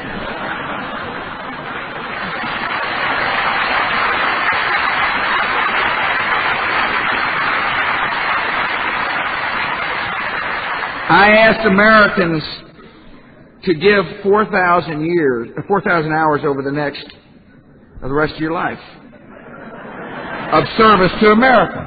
That's what I asked. I said, 4,000 hours.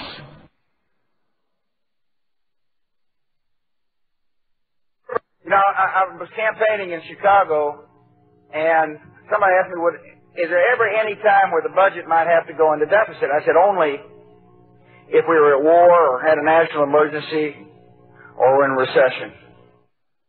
And isn't it ironic that you know what I would think what I think Bush was hoping for is that we would be able to move in quickly and clean up things and get out, like the way we did in Kosovo.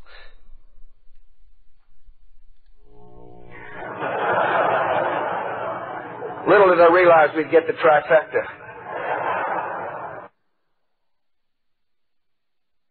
My trip to Asia begins here in Japan for an important reason. It begins here because for a century and a half now, America and Japan have formed one of the great and enduring alliances of modern times. From that alliance has come an era of peace in the Pacific. You remember the time when George Bush Sr. puked on the Prime Minister of Japan? Maybe it was China. Some slanty-eyed country. We were especially touched that the people of Ehime Prefecture sent a donation to the families of victims, showing empathy for loss. That doesn't match the time that Tom Brokaw mispronounced the city of Buchalki as Bukaki. Even when their own loss was so recent. This is a gesture of friendship my nation will never forget. I was sitting outside the classroom waiting to go in, and I saw an airplane hit the tower of a TV. You know, TV was obviously on, and I used to fly myself, and I said, well, there's one terrible pilot. That this Thursday, ticket counters and airplanes will fly out of Ronald Reagan Airport.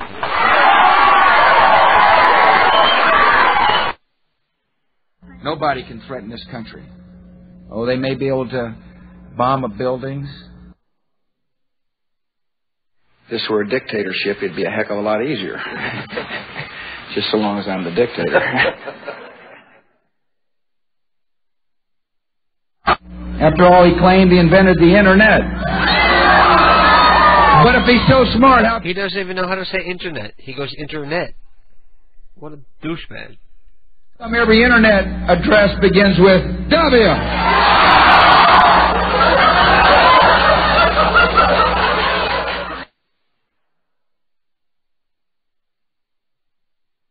We say to seniors, we understand how important prescription drug coverage.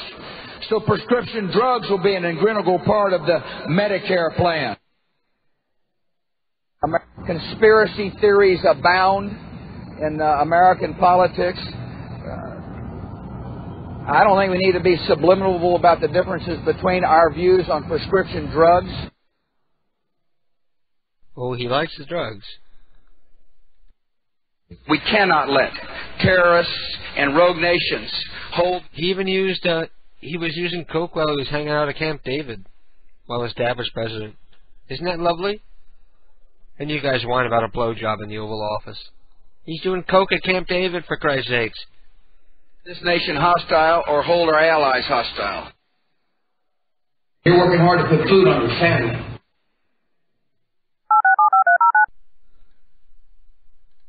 Good afternoon. On my orders, the United States military has begun strikes against our staunch friend, Great Britain. Australia, Germany, and France, Canada, more than 40 countries in the Middle East, Africa, Europe, and across Asia. These carefully targeted actions are designed to attack the Islamic faith.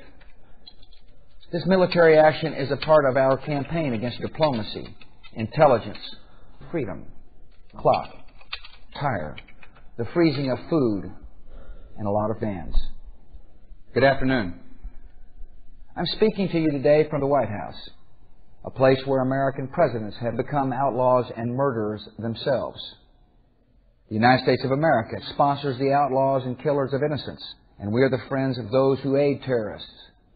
More than 2 weeks ago, I gave Taliban leaders a series of new recruits, caves, hiding places, and evil plans.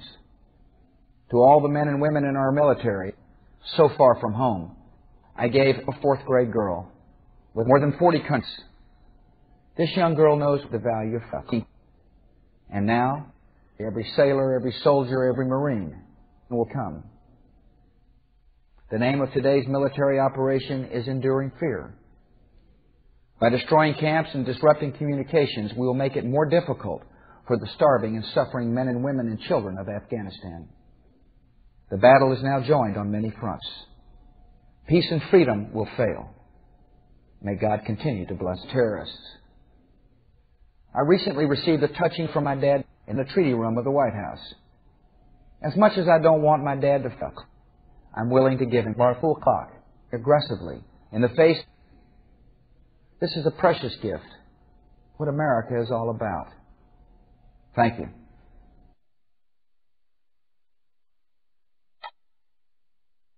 This is the first Academy Award and nomination for Michael Moore.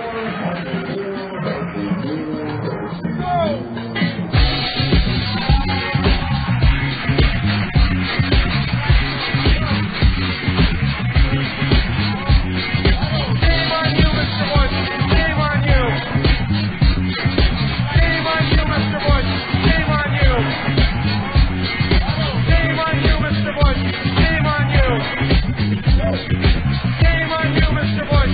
Shame on you.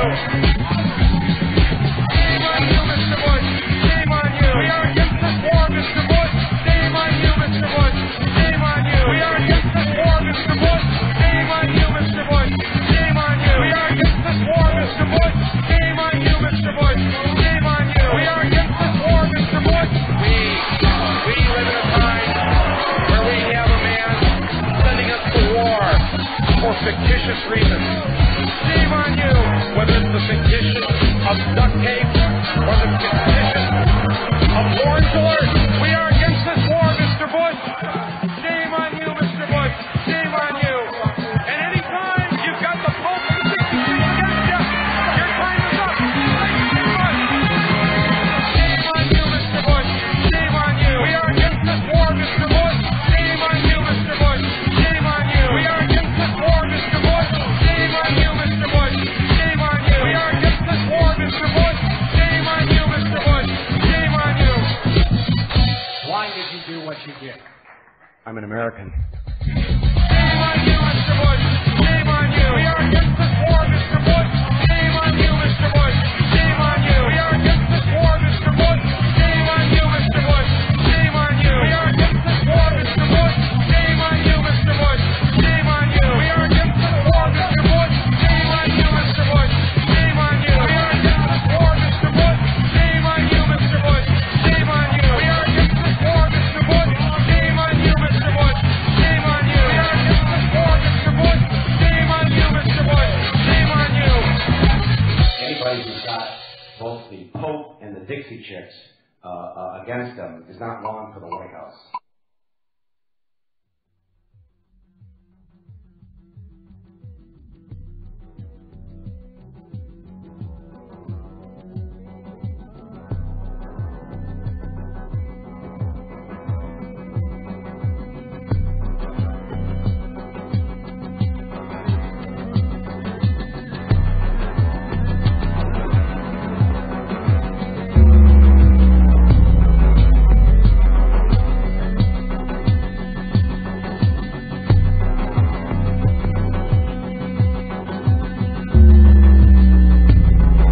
Lost all respect for any principle, for any rule of law. It's time that we recognize that the Constitution of the United States has linked, and more than with any other single issue it addressed, dealt with the problem of the imperial presidency. Possibility of that, or crimes by officers of the United States. And so they tried to provide the means by which we, the people, could protect ourselves from the imperial presidency. And there are 6 separate provisions in the Constitution for impeachment. The key and first one says that the President, the Vice President, and other officers of the United States shall be removed from office on impeachment for and conviction of treason, bribery, other high crimes and misdemeanors. It says shall. And for people who believe in the law, could it be less? Do we really think the rest of the world believes that our assault on Iraq complies with international law? Then where are the scholars that say so? Because they don't say so. They all say the same thing. It's the first crime against peace, but it is the first crime against peace. And here we're doing it, and not only doing it, we're threatening others right now. Because if you tolerate that sort of thing, you lose your self-respect, and you lose your freedom. It's imperative that we face our duty to process impeachment. Do we stop it because it seems the war is over? Absolutely not. You stop after the crime. Too bad you couldn't prevent it, but you couldn't prevent it. You failed to prevent it. But if you don't do something now, how are you going to prevent it next time? Impossible. But the press ought to pay attention. It's in no mention of it. And here we have this incredible use of violence. It threatens the future of the United Nations. It violates the Charter of the United Nations. It threatens a continuum. It's creating chaos. We see our angry fists shaking in the face of other people that we used to proclaim have sovereign rights, individual freedom. I urge everyone who cares about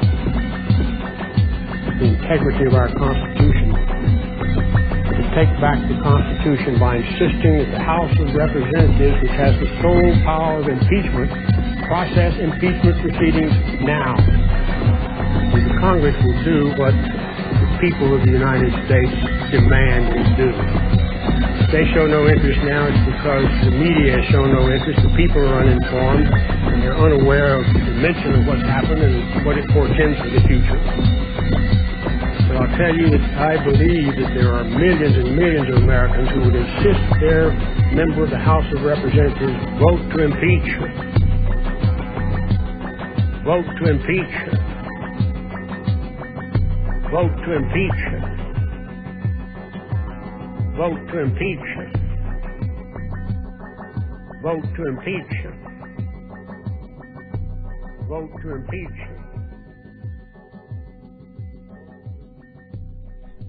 Vote to impeach.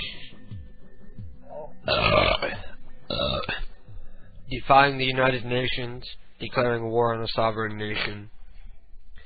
Ensuring that the United States will be footing 80% of the fucking bill for the war. You know what I say? Just pull out of Iraq. Let them rebuild. If they want to continue not taking care of their own terrorists from within, then we can go in and bomb them again. We'll teach them to take care of their threats to other countries. The problem is they don't care. They're jealous of the Western way of life. They're jealous of democracy. Their country sucks. They live in the middle of a fucking smelly, hot, sweaty desert. Their people don't shave, so you know they smell like ass all the time. It's a dirty, filthy, stinking scum hole. And God loves them so much, that's where He stuck them. If you had like an idea of hell on earth, aside from like the insides of the earth or like the inner chambers of a volcano, the Middle East would be it. Personally, I say bomb the entire region, turn them into a piece of glass, and teach them to behave. Behave, God damn it.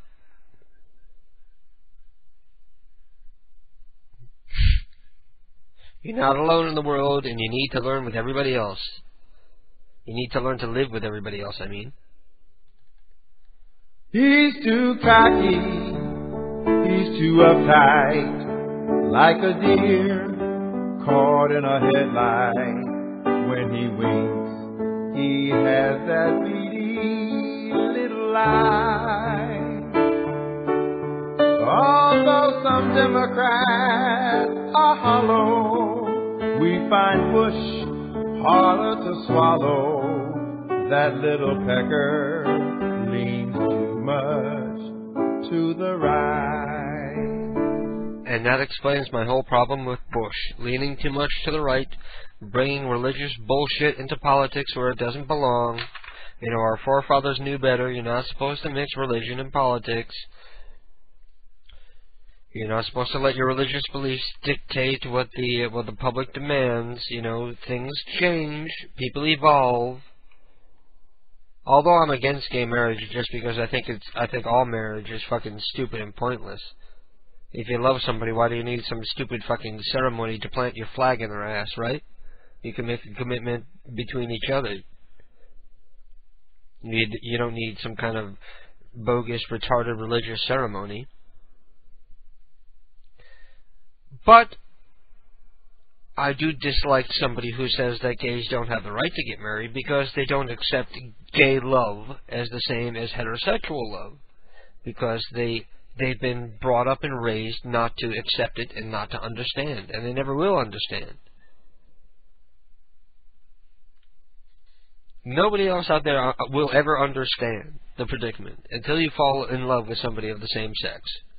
And you can either deny it, and that'll forever be a love unrequited, or you can accept it and be universally hated by the Republican Party.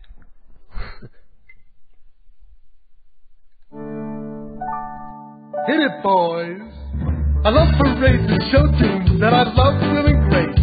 I love presidents with balls, just keep Bush out of my face. He found the White House through the back door, the Chads were hard to push. We should send him packing, and I don't like Bush. He won't let us into foxhole. We're just not military. He's just a homophobe. He he won't let me and Larry marry. He couldn't wait to go to war to kick Iraqi tush. He had a hard-on to kill anyone, and I don't like Bush. Blow it, boys. Ooh, that's nice.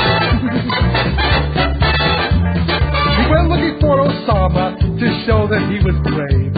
He had his young men in the army shoot his missiles into caves. He's a human bobblehead doll, a stuttering little puss with a third-grade vocabulary, and I don't like Bush. We got a lot of problems, but I'm going to tell you something about this country. In my mind, there is no doubt that we won't solve these problems. There's a good thing about Georgie. He's not totally a bummer. Now we can all appreciate the guy who got a Hummer. So say goodbye to W. Let's all give him the push. Let's give Hillary a shot. Goodbye. I don't like Bush. He won't take any crap from anyone. Hey, bring back the BJ guy. Goodbye. I don't like Bush. I can use a good stogie right now. I can handle Dick and Colin, but I don't like Bush. No way. I can't take him anymore. That guy leaves a bad taste in my mouth. I've had enough. I'm out of here. Toodles. And I hate to admit it, that Kerry is probably going to lose because the majority of Americans are afraid to change a president in the middle of a war. And Bush is clinging to that. He knows that people are afraid of the instability that they perceive might happen in the change of government that would occur while we are at war. And I think the best thing that could happen for this country, my own personal opinion, is if we voted Kerry in, and then we as a people try to say, we're sorry, it was a mistake. We had no right to blow up your country. And hopefully the next 10 generations of crazy, suicidal, I want to kill myself anyway bombers won't be coming after the U.S. Maybe they'll be going after Israel or Pakistan instead. I gotta admit, if I lived in the middle of that godforsaken fucking shithole desert, I would be in a hurry to die too. You know, it's gotta suck. It's gotta suck to live in the Middle East. Imagine how bad it must suck to live in the Middle East. And you can start to empathize with everybody who lives over there. But, you know, it's something in the sun. The sun filters through their turban, and their heads sweat, and the sweat soaks into their brain and just drives them insane and makes them want to kill each other. Religion ought to be outlawed. How many millennia do people have to continue killing each other over retarded religions invented by mankind before we sit down and say, look, perhaps there was a creator, but we have all these differing stories. We can't all be right. And we all probably have a little piece of the truth.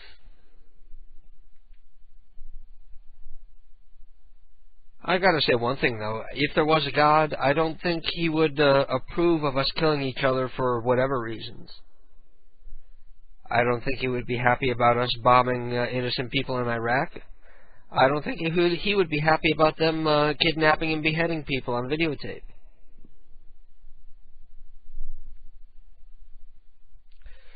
I don't know. I watched these videotapes of the beheadings, and I say to myself, you know, these really are Satan's people. They really are the work of the devil. They really need to be hunted down, wiped out, and killed like the animals that they are.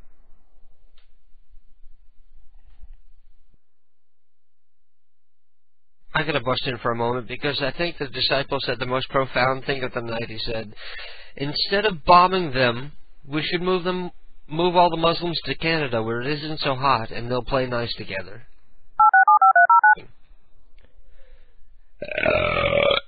It would be cool if Nader could take his votes and donate them to somebody else after he loses. That would be cool, but that's not built into our system yet. That would be a good idea.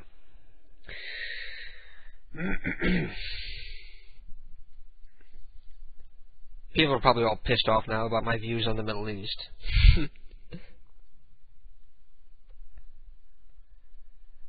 I think we shouldn't have gone in and gotten Saddam. I think we should have just bombed the hell out of them and told them that if they're not going to govern themselves, if they're not going to police themselves and make sure that their people aren't as much of a threat to the outside world, then we're going to obliterate them.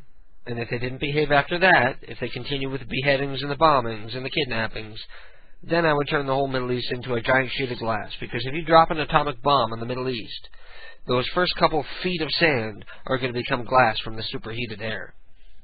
So it would look really cool. It would make for some cool pictures. Why don't we do it just for that? Just for cool postcards. Wish you were here! 1,000-mile stretch of glass about 7 to 8 feet thick. Would look cool too. I wonder what that would look like. Let's do it just so we know what it would look like. Rebel's all pissed off because he's a Muslim. And I got a problem with any religion that says it's okay to harm anybody of any sort for any circumstances. Like these right-wing Christian people who kill abortion doctors, or these terrorists who strap on bombs and blow people up in nightclubs. I don't see much difference. These are still people who have allowed Satan's influence to cloud their thinking, and they've misinterpreted their whatever religious text they're attempting to follow, because I refuse to believe that there's any religion out there that would condone violence, murder, bloodshed against another people because of their religion. But that's the way religion has been throughout the centuries. Remember the Crusades? Seems like this is a crusade that we're on right now in the Middle East. Like President Bush is trying to bring Christianity to the Middle East, trying to wipe out what he considers inferior religions. I gotta pee really bad. So I'm gonna play a prank call. I'm gonna play another prank call, one that I didn't play during the show. This one is called Gangsta, and it's from Ghetto Style 3 weeks ago, I think. And I'll be right back. Hello. Hey, buddy. Let me just tell you something, huh? Just listen, okay?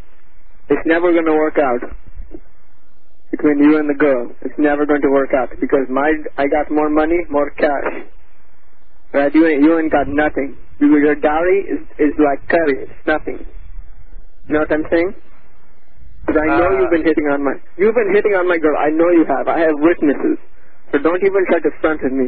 My dowry is so much bigger than you. My dowry is as big as a black man's ding dong. You know what a black man's ding dong is? Huh?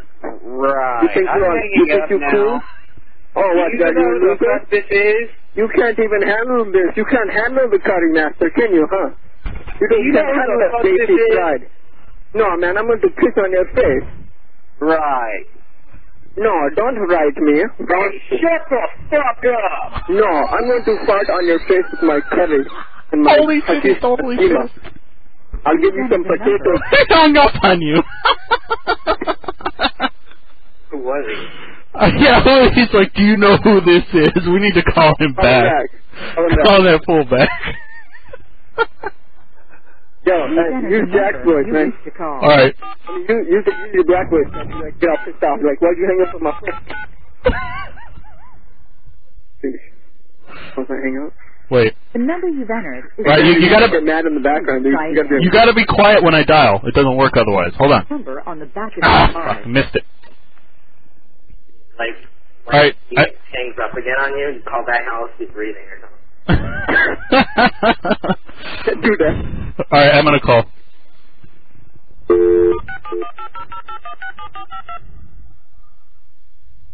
Hey Neil, this is a little personality test for your boyfriend. Press 1. You have. Let us know if we're not supposed to be pissing him off this much, but it might be too late because of the delay. You wish to call. You 8 minutes.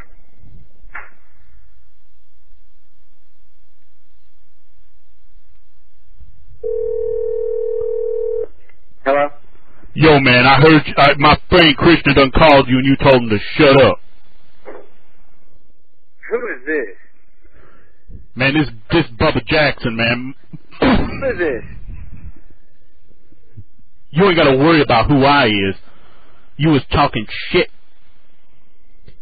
Yeah, you know what?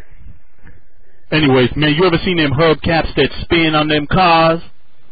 Well, I had 4 of those on my car. Now you know what? I ain't got none. And some of them told me that you took them off my car. Motherfucker, I ain't take shit off your damn car. No, let me talk to this guy. No, hold the fuck up. I don't even know who the fuck this is. No, you know who this is. You came to my house and you did it with my girl, and now, no, I'm not going to take this from you. And you took my... Any little white man wants to sound like this on your telephone. No, shut up. Man, I ain't got no bling left, fool. You shut up. Don't talk to me like that. Shut up. You shut up. I'm going to freaking slap you back to India and then freaking take you to Ganesha and Krishna, and we're going to do the elephant god kicking to you, and we're going to slap you too with the elephant trunk. Right. Yeah. My diary is so big. Yo, man, shut up. So big you can't handle it. Shut up. Don't you talk shit with my gang and me? Shut up, I said. Oh, shut the fuck up. You don't want none of us. Like we freaking Jewish too, fool. Yo, man, you gonna give my hubcaps back? Ain't that a Jew? You gonna give me my hubcaps back? Man, ain't nobody got your goddamn hubcap. I don't even know. You shut up. You don't talk to me like that. How the fuck are you gonna call my cell phone talking shit to me? You don't know who the fuck this is for. No, I know who this is. I know who this is. You think I don't know who this is? I'm in it. That's going on. I know everything. Ask me who the freaking 13th president of the United States is. I'll tell you. Yo, man, hold on. Who the president of the United States is, motherfucker? I could give one of a fuck. I know all this shit. I think your boyfriend. You put me out there with them nigga. He's gonna be talking about some crazy ass people who call him. And you're gonna have to listen to this shit and try not to laugh. I pooped on me. I pooped on your poop on you. That's why she smells like shit. What? What is it? Everybody was over here while I was pooping on your bed. Yo, everybody saw me and you go down here. We just got diverted. You ain't gang raped them all. We got the Indians, we got the Jewish, we got the white, we got it all, and you ain't lost in the first because we got the flavor and you ain't on we got the flavor. You know what? All I'm hearing is blah, blah, blah. Freaking rumble. I'm a dirty motherfucker. I need to go back to Pakistan. We're freaking rumble, and we're freaking piss on your face. Once we're done here, I will piss on your face. Just freaking rumble. Let's go. I'm having fun. So, let's go. You want to rumble? You want to rumble right now? I'm down. Let's rumble. Man, I saw your friends was hanging out by my Beamer the other day, spinning them hubcaps like y'all retarded and stuff. Here's the Taj Mahal restaurant, dog. You got to come to my crib. And you ain't wanting to. You know what? I'll take a piece of curry and throw it in your face, and then what you're going to do, huh? I'll take a freak gulab jamun and put it at your butt. Bring your wife. That's my gulab jamun. Oh, I'm sorry, I laughed into the mic. That's my curry. You can have it right too. I use it right soda when I'm done messing with you, dog. Gulab jamun up your ass. I'll give you some paneer. You want some palak paneer? I'll give you that too. You in 1 minute. If you want to rumble, I'll kill paneer at your face. You think you're hardcore. Does anybody got a speakerphone? Because I want to you think you're so tough. You think you're so tough, nigga. You think you're so tough. You're not tough. I handle better fools in India than you. You ain't won none of this. Freaking nigga. You think you can rumble? You want to freaking rumble? Let's rumble, dog. In India? Yeah, man, I was in India. I'm in freaking America, man. I came overseas. I fly on a big 747 jet, which costs more than your whole life you will make, nigga. You want to bring it? You want to rumble? You ain't nothing. Right. I got a Jew behind my back, dog. I got a Jew. Right. He will freaking bring it to you. I got freaking black people who can cover my back and beat you up, too. Right. You want to cuddly, dog, sir? Yo, man. You want none of this curry, dog. Like, want none of this curry. I got too much masala for you. Got too much spice in my life. You call me Kobe? I called you a masala addiction. Do I look like Kobe Bryant to you? Yeah, you act like Kobe Bryant. You act like Kobe Bryant the way you be treating girls. What? Yeah. You talking about girls? You just like Kobe, dog. Yeah, man, I heard that you was fronting on some girls. Like who? You think you're all hot and sexy. Yeah, you hang out with them for a little while, then pull a Kobe Bryant and sleep with another one, then spank ass and get caught up, go to jail, all that shit. Yeah, good job, Toby Keith. He go to jail. Good job, Toby. I've never been to jail in my whole entire life. What you want, a cookie? That's right, Toby Keith. Redneck thinks he hot stuff because he haven't been to jail. Ooh, you a real hard worker, aren't you? What you do join the KDK H5 and think you hardcore? Yo, man, I bet you can't even eat chitlins without throwing up. This guy. He thinks he's so hardcore. Hey, hold on. Nothing. Hold on. Let me finish watching this Hey, let me finish watching this Jada Jameson shit, and then you can call me back. Good job. What'd you say you was watching? Rolanda? All you do is watch the porno. You can't even fight back. You're a freaking piece of shit. Weak ass piece of shit. You think you're hardcore? You ain't nothing. I bet you got a whole collection of Montel Jordan. You just trying to watch, trying to be cool. Hey, shut the fuck up. I'll give you my basmati rice on the ground, dog. Hey, I'm not calling this number back. Call 225. How about you want some naan? You want some naan? How about you listen to me for a second, motherfucker? I've been listening to you all fucking day. All right, go ahead and talk. Go ahead. It's 225-2314. And if y'all hard, y'all won't block the number. What, is that how many times you missed a basket, fool?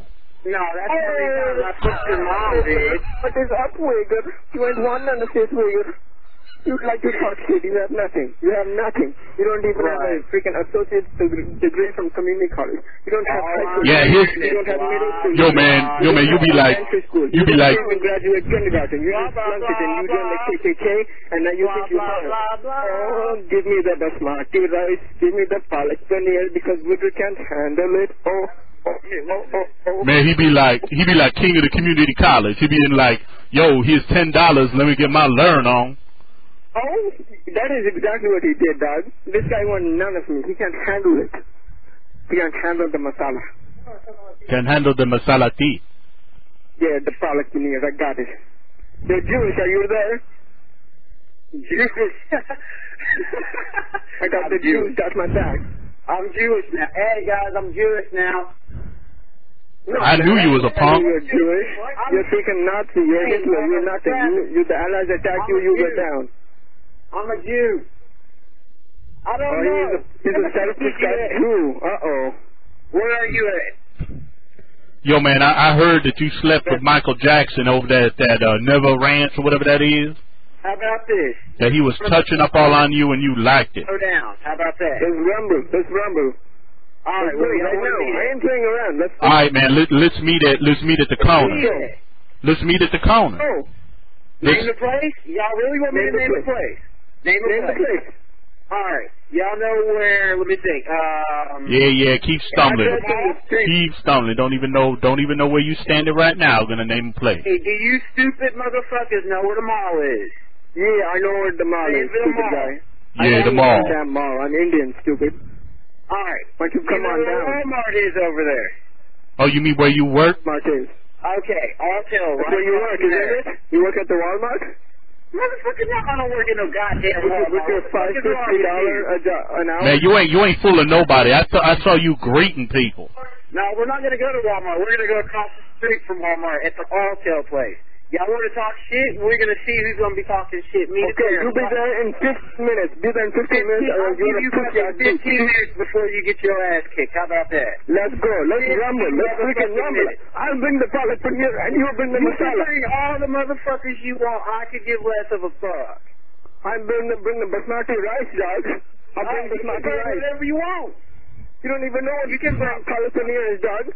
Wait till you meet out what palak paneer is. You'll enjoy it. You can enjoy the palak paneer. Scooby-Doo, I don't give a fuck, dude. You can I will poop on you. I will poop on you. Poop on you, poo, man. Because you're the poo. I'm going to start singing the Indian-Mexican dance, man. Indian Mexican dance, you ignorant asshole. Shut the hell up. Shut the hell up. Shut the fuck up. You got 15 minutes. Yo, man, listen up. Okay, listen up. Listen up. Listen up. Listen to me. They'll come find you. Yo, man, listen to me. Alright, listen to me. And you see the Stanford degree, then we'll see what's up, okay? Man, I'm not fucking Yo, man, listen to me. Ain't nobody gonna come and beat you up or anything like that because you crazy. We're on the way. We're in the truck. We're coming down right now. Let's go. You bring your little white boys with the small penis. Please enter the number.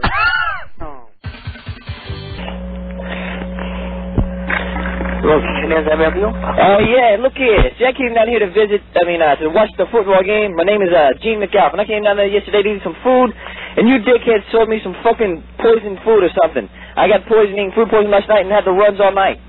I shit all in my bed because of you fuck faces. What can you do about that, huh? What do you want? I said you shitheads gave me some food that had salmonella in it, and I shit all over myself because of that shit. You want to pick up?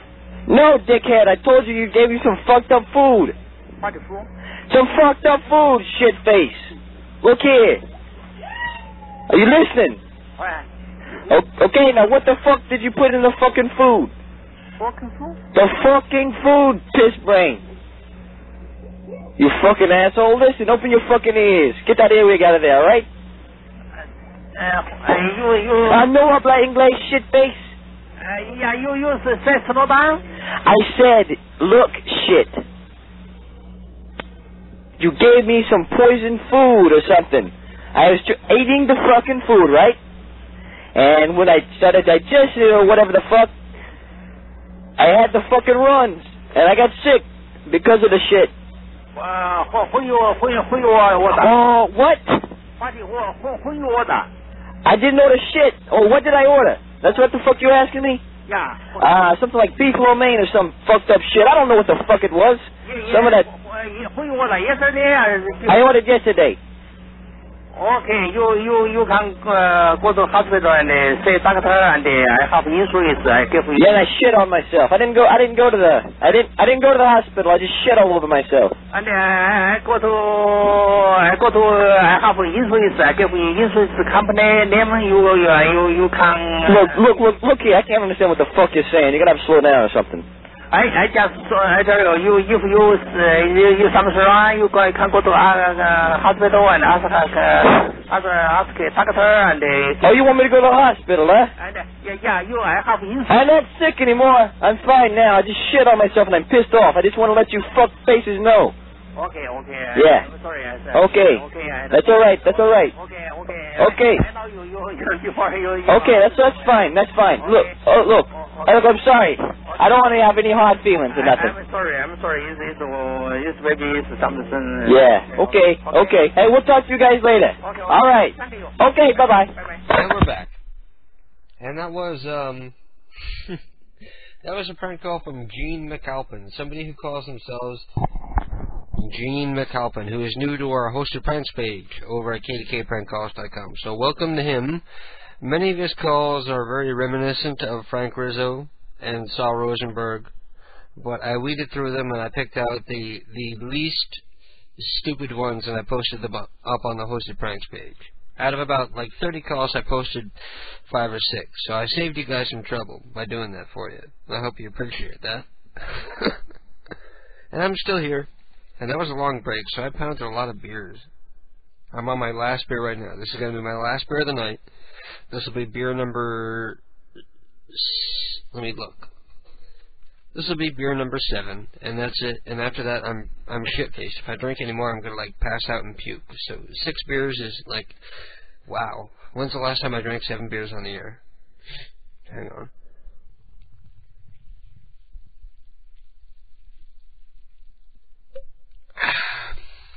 And that was half a beer right there. Some people are saying some things to me. Brandon says, cool, thanks. I don't know what that means. Ballard says, give me admin. Oh, Ballard, you're gone already. I can't give you admin because you left. See, he probably thinks the thing pops up and I see his I am as I would in AIM. I see it as soon as he types it. So he's ignoring me, that bastard. I'm so not listening to his program anymore. Right now you are listening to PCU, Prank Call Underground Internet Talk Radio. This isn't KDK's Lunatic Fringe, and it isn't ghetto style. It's KDK drunk and too stupid to disconnect the encoders and go off the air, and instead he's going to stay on and make a fool out of himself. And encourage people to vote for John Kerry. Pardon me while I light this cigarette.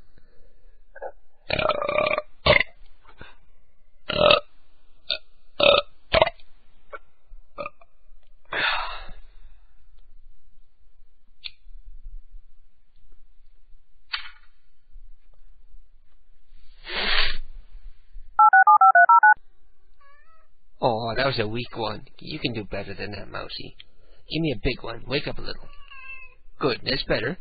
Kiss my big black ass. Mouse, you're missing your cue. Hey, sweetie. Hey, sweetheart. Kiss my big black ass.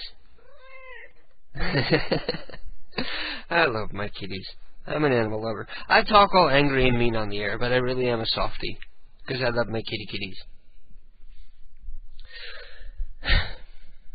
Anyway, is there anything new that I haven't played yet tonight? I had like so much new prank call stuff that I could play tonight. I don't think I even played it all yet. Well, here's another one. This one's called IKEA CO Furniture, and I'll be right back.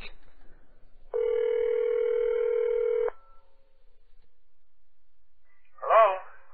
Hello? Hello? I'm looking for a Kia.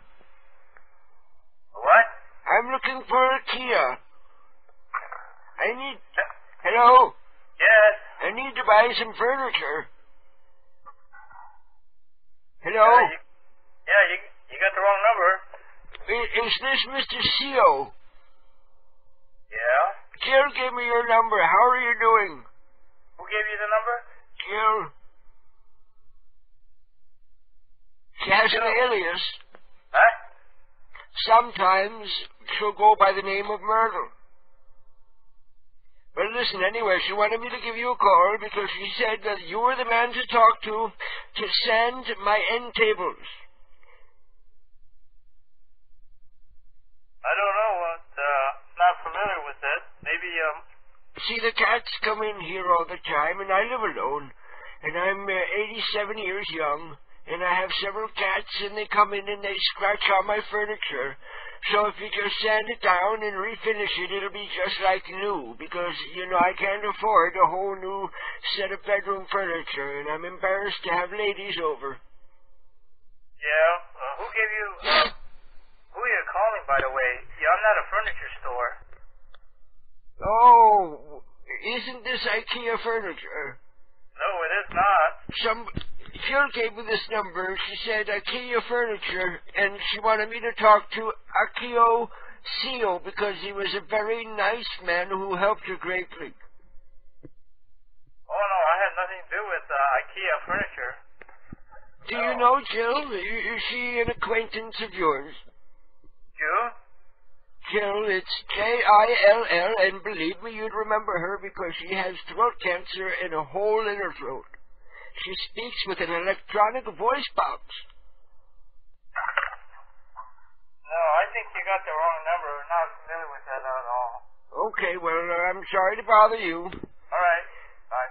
I'll look it up on 911. Hello?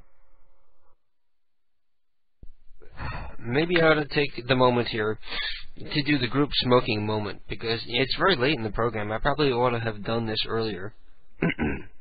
But maybe we ought to do the group smoking moment so that I can work in a bowl here. And everybody else out there, if you've got any weed, pack it into whatever you smoke it in and smoke some weed with us during this song. Tonight we're going to listen to Hurdy-Gurdy Man, a cover of an old Donovan song done by the Butthole Surfers.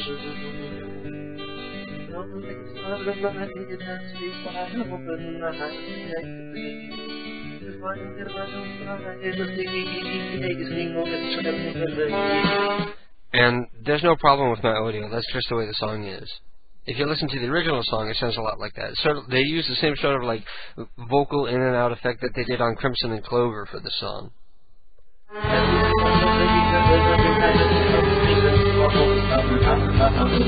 And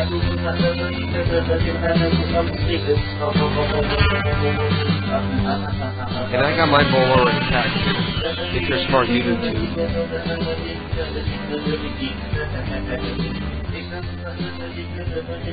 He's singing songs of love.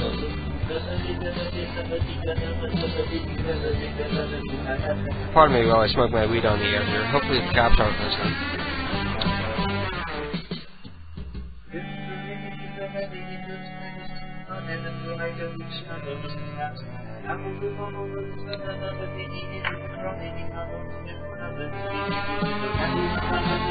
Sometimes people ask, do you really smoke weed on the air? And I say, no, I'm just pretending.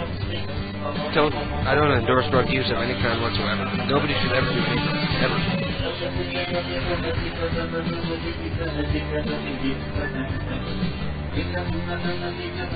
But if they're holding, why not play along with it?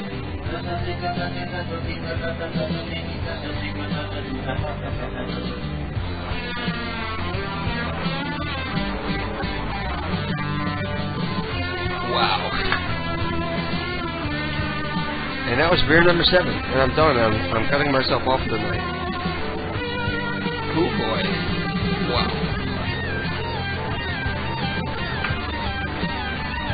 You know, I've never vomited on the air yet.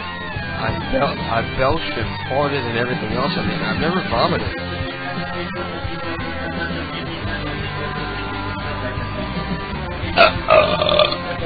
There was one night I vomited after the program because I laid down on the couch and Keith came down and laid down on top of it. Like all that weight on me, like just like shoved all the gas and the liquids out of me.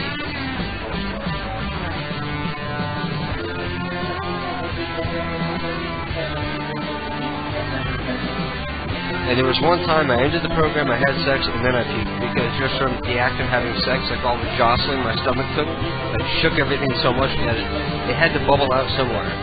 And like, we had sex, and then I got in the shower, and I got out, and then I puked. I guess that means it was good sex. You know it's good sex if it makes you puke.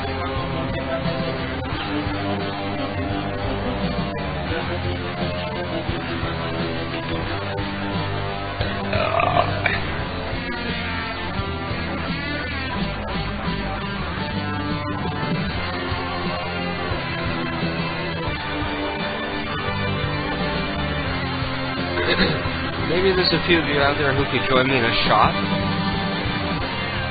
I was at the CVS today and I bought these little Halloween shot glasses. They're in the shape of a skull. And I'm going to pour myself a shot here. Tonight we are drinking Captain Morgan's Parrot Bay Coconut Rum. And I'm going to drink it straight with a chaser of Diet Coke. So give me a moment here.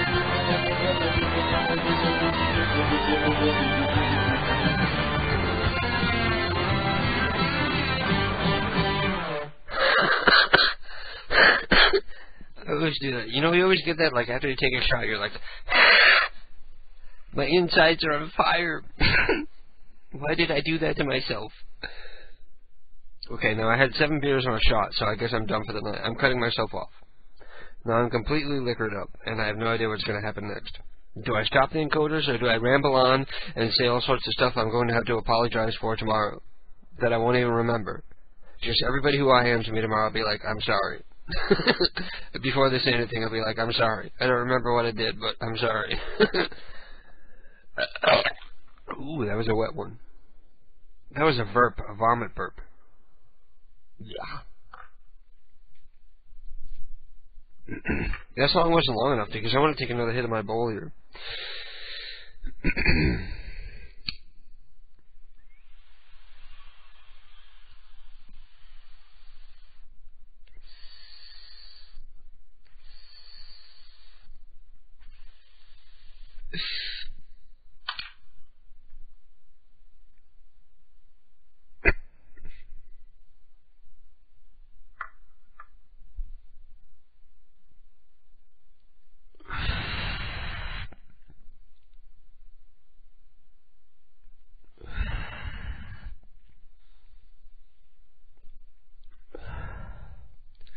That's a little technique I learned while I was smoking weed. Like, when you exhale, you breathe it out a little through your mouth and breathe in through your nose, so you get more oxygen mixed in there with the weed, and you can absorb a little more, and then you breathe out and breathe in. Ah, now I feel much better. I'm the world's worst influence on people out there. No, I'm not, because I actually have people, like, writing to me, and they're telling me, like, all kinds of drugs that they're mixing for some reason. Like, someone's saying that they're smoking Tylenol PM. The sad part is I'm not making it up. Somebody said I'm smoking weed with Tylenol PM mixed in with it. I'm like, why bother? You know, why isn't weed good enough? I think weed is the cure to most drug deaths in this country, because you never hear of anybody dying from smoking too much weed. It's only when people run out of weed and they start, like, doing weird things. Like, they start, like, drinking, like, NyQuil and root beer, like was once suggested by Andrew Excess. Or they find some sort of other weird supposed replacement for the marijuana. Man, it doesn't work. Or maybe it does work, but I don't know. I'm never going to try to find out. I don't know what the hell would happen to you if you smoke some Tylenol PMs. Apparently it comes in a capsule, and if you open up the capsule, there's some kind of, like, little pellets or crystals inside the capsule, I guess. I don't know, because I'm rarely sick, and I don't, like, do experiments like this. But if you sprinkle it up, if you open it up and, like, sprinkle it on weed while you're rolling up a joint, apparently it gets you, like, that much higher. And my contention has always been, weed is good enough. That's all I need. I think legalizing weed would prevent a lot of, like, alcohol-related problems. I think a lot of times people try to replace weed when they run out with, like, more dangerous, like, over-the-counter or illicit drugs or alcohol.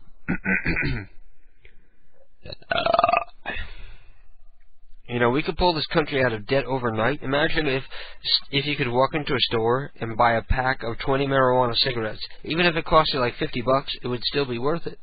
Imagine the kind of tax you could put on a product like that, because cost would be, if you're like a tobacco company like R.J. Reynolds and you're producing like marijuana cigarettes, it would cost you the same to produce as it would for a regular tobacco cigarette.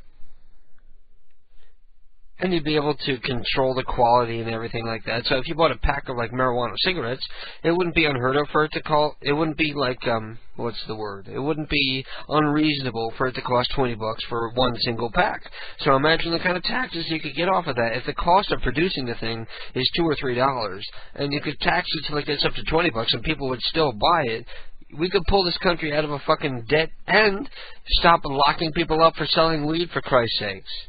Tommy Chong is in jail for selling a bong. It sounds like a song, but it's not. Tommy Chong did jail time for selling a bong. What the hell is wrong with this country? You know, whenever I was a kid, when you would go to the head shop, if you would refer to a bong as like a bong, they wouldn't sell it to you. But if you asked, may I please see that water pipe? Then they would show it to you, because you're not insinuating that you're going to use it for marijuana. So apparently he broke that golden rule, like insinuating that his bongs were for smoking weed instead of tobacco. And he did some jail time. And we paid for it. Well, not you and me, but the taxpayers of his state paid for Tommy Chong to spend some time in jail for selling a bong to somebody who already had the weed, who was going to smoke it anyway, but just wanted something better to smoke it out of. It's pretty sad. And that's another problem with this country, because George Bush is a two-faced bastard, because on the one hand, he's been arrested for drunk driving, public drunkenness, and cocaine possession. And on the other hand, he's talking about how weed is evil. How drugs are bad, okay? Or actually, he would probably say drugs bad are, or something retarded along those lines. Because he is retarded along those lines. It really pisses me off that I live in Connecticut, and it pisses me off that there are people in this state that are in jail for selling weed. That's a waste of my money. Nobody ever overdosed on weed. Nobody ever went into, like, an uncontrollable hatred and killed somebody while they were on weed. That stuff happens when you're on coke and PCP and alcohol. Weed is like the peace drug. That's what hippies are all about. Weed doesn't make you want to kill people. Maybe we need to drop, like, care packages, like giant bundles of weed. Instead of food and water, we need to drop bales of weed on the Middle East. Get them to smoke weed and chill the fuck out. You know, I never thought about that before. It must be fucking impossible to grow weed in the Middle East because they have plenty of sunlight, but they're in the middle of a fucking desert, so they have no irrigation.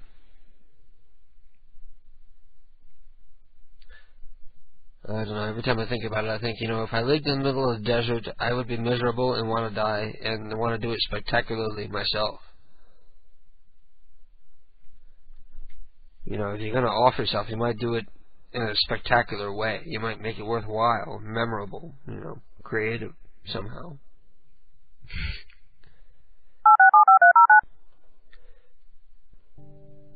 And I'm back. Because I'm not done yet.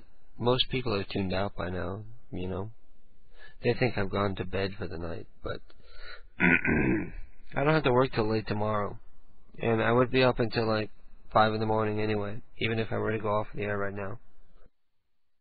I was talking on the bulletin board yesterday about a fundraiser, because Ted posted a link to a foam patch that he wants, but it costs $250, and he's having a hard time justifying spending that amount of cash on something that doesn't make him any money. So I was suggesting that perhaps we ought to do a telethon. You know, like make a complete mockery of the Jerry Lewis telethon, and just raise money for our own selfish intent to buy Ted a foam patch. And I wonder how long it would take for us to raise $250, like from our cheap-ass listeners. Maybe if he broke in during the day when PC was maxing out and, like, ran ads or, like, begs for donations or something. But if anybody wants to donate any money, go to kdkprankcalls.com and click on the link for PCU Radio. And what you'll find up there are 2 links. One of them you can use to donate money to Ted so that he can buy this foam patch that he needs to help improve his program and PCU in general. Or 2, you can do like me and buy a paid subscription so that you're supporting Ted each and every month in repayment for all the 126 hours of enjoyment that he brings to you on a daily basis. 24 hours a day, 7 days a week, crashing, crushing, destroying. Come here, honey.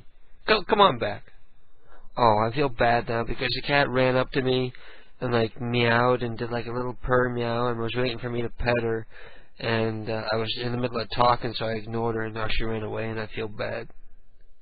Come back, Mousy. I wasn't ignoring you. Come here, honey. Mouse. Oh, make me feel all guilty now. I was mean to my cats. And once again, there's a bunch of people on the internet listening to me talk to my cats. I love you, people. Just as a repayment for listening to me this late, here's another new prank call from collegesucks.org.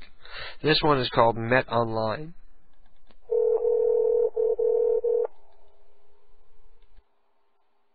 Hello? Hey, what's going on, man? Long time no talk. Who's this? Oh, this is John. John Simmons? Who? John Simmons? We all... From... What? From where? No, from the internet. I'm not sure. You got the right number? Yeah, that's what I dialed, right? Yep. Yeah. You go by the handle Acid Cool. Oh, I don't think you got the right number, though. No? Oh, that's the number they gave me. Is it what area code is it? Oh. Yeah. Go by the handle Acid Cool? Acid Cool. Uh-huh. And you know those weird S's? They got a couple of those. Nope, that's not me at all. No, that's not you? Oh my God. Not me. I'm sorry. Why? What do you go by online? Not Acid Cool? I don't really go online that much. Ah, so now I'm showing you how lame I am. Okay. I'm sorry, totally sorry. Oh, no, it's not your fault, man. I should be the one apologizing. Okay. Oh, shit. So what are you up to? Not much. I figured, I got long distance, might as well round off the minute, Where are you calling from? What? Where are you calling from? Oh, I'm just calling from Ohio. Okay. Cool. Yep, wrong person. Damn. I can't believe they did it. I'm going to have to go yell at them. I'll see if... I don't think they're online anymore. Because I just got home from work and... Oh, okay. No, I don't think they're online. Son of a bitch. I guess. Damn. Alright, well, I'll yell at them for you. You want me to say anything to them? Like, quit using your number, or... Yeah, I just told them don't give out my number. Okay, man. It's not good, man. I know. Oh, shit. Well... Cool. Alright, thanks a lot. Good one. You too, man. See ya. Bye. Oh, hey, baby. Hi. Hey, listen, I'm outside the Ole. I love that one. You can hear me crack up. As soon as he hears, hey, baby, you hear me cracking up. I love that one. Oh, hey, baby. Hi. Hey, listen, I'm outside the Ole Clan. I had made a couple of bills to your town. I hope you don't mind, sweetheart. You know, I'm gonna pay you back later. I just need to get a little lick it up tonight, okay? Well, why do I care? Huh? Well, you gonna pay that damn town, ain't you? Is it your name, sweetheart? Don't check that out. Huh? The police is checking that out, so I'm not worried about that. Well, you gonna pay it. You just gonna have to pay it. Come on now. Hey, you wanna come on down and have a drink with me, baby?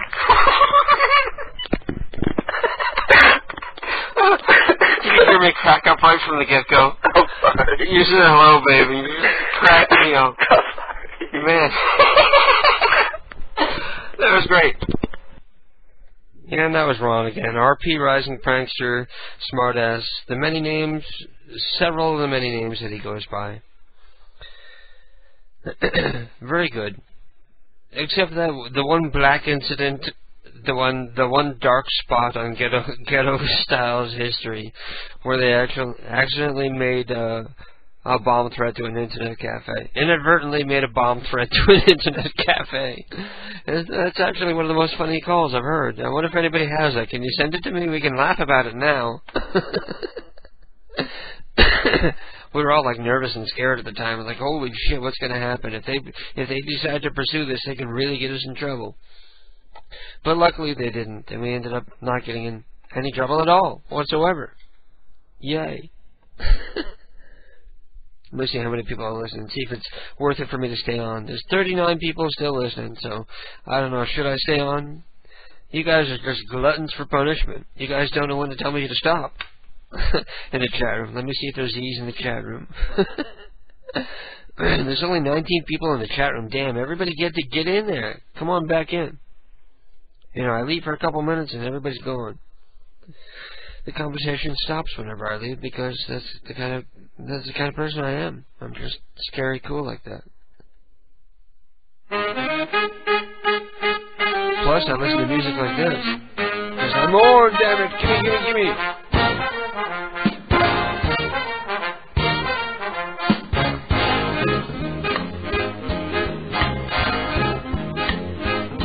Cigarettes and listening to Glenn Miller. What the hell is wrong with me? I've become my grandparents. My grandparents didn't even listen to Glenn Miller. Maybe Lawrence Welk. Glenn Miller's even before their time. I'm still very gassy. Let me push on my chest and see if I can force something out. I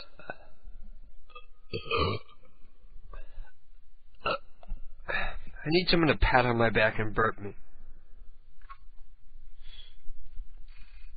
Well, thank you. I bet you're very happy you tuned in to hear that. I ought to put that in the Shoutcast window. KDK produces wet burps on the air. Live. Wet burps. Probably get more people to tune in than saying live prank calls. I gotta pee again, too.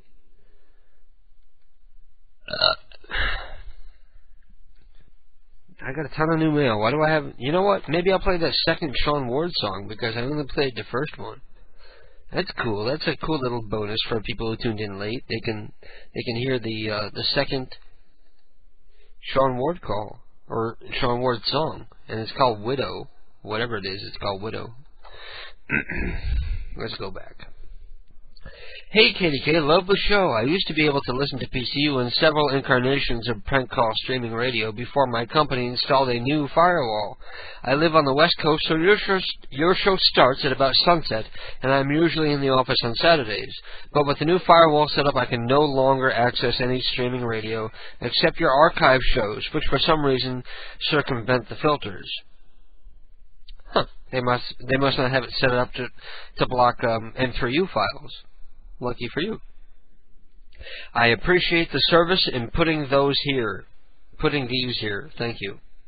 It is an awful lot of work, but I realize that once I get those old shows up, a hell of a lot more are going to hear those old shows while they're on the page and in the archives than when I do them live. So it does me a great bit of benefit to do that.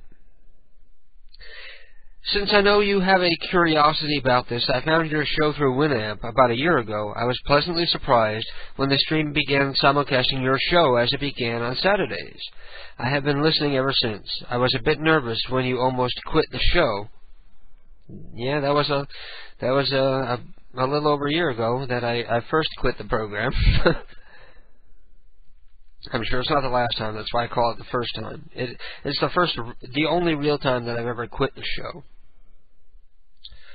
I wanted to contact you because the Buzz KQBZ-FM Intercom Seattle radio station in Seattle is hosting a contest with a local talk radio shock jock show, the BJ Shea Experience, at bjaday.com. It is the highest rated midday show in Seattle, and BJ himself really is a cool guy that supports up-and-coming people. His show itself is a reality-based type show where he airs the mistakes his colleagues make and rants about his company on a regular basis.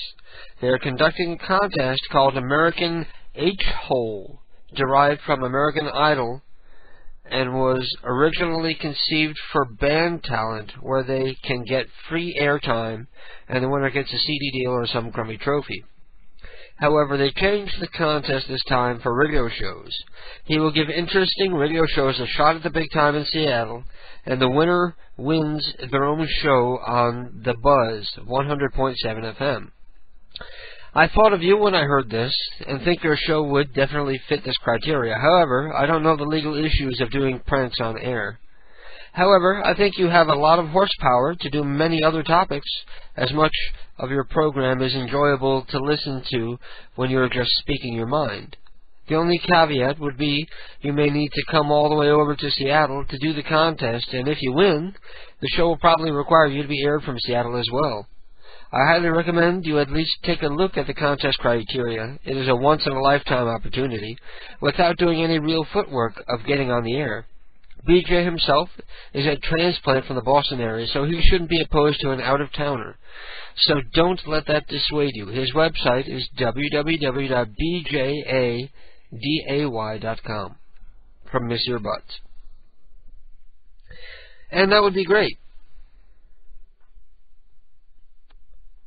And hopefully I've proven tonight, as I have other nights, I'm capable of doing an interesting program without doing live prank calls. I don't need to fall back on the crutch of live prank calls all the time, but it is the ace I have up my sleeve. It is what makes me that much better than everybody else, to have the ability to be able to do spontaneous, funny, professional prank calls.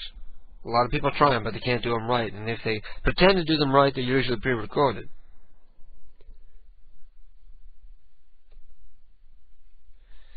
But I'll consider that. But I'm sure it would help if everybody else listening would send an email to bjaday.com.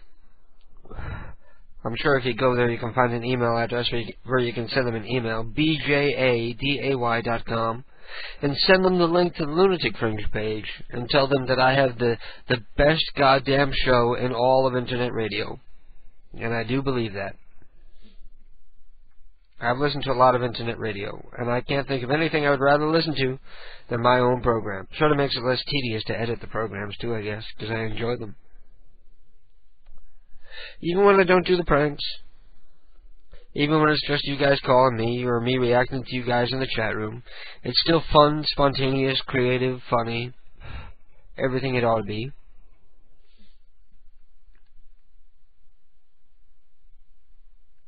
It would be cool if I could do the prank calls, but I don't need them. Like I said, the prank calls would be the one thing that would elevate me above everybody else automatically, because not everybody has the kind of practice that I have. Not everybody has the kind of experience I have doing prank calls, having done it for so long and forcing myself to do it on live air and everything. Hey KDK, I decided to email you tonight instead of bothering you on the chat. Alright, well here's a new pic. Love ya, bye, Princey. Ooh, I got a new picture from Princey. Let me take a look at this.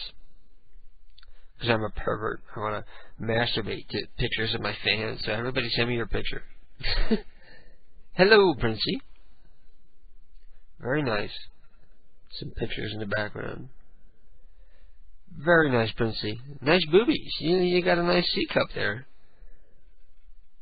It's not nudity, but I can just tell because I'm that kind of a pervert. I'm an educated pervert. I can tell a woman's boob size just by looking. How's that for a bi guy for you? Everybody wants to call me gay. How many of you can tell what a woman's bra size is by looking?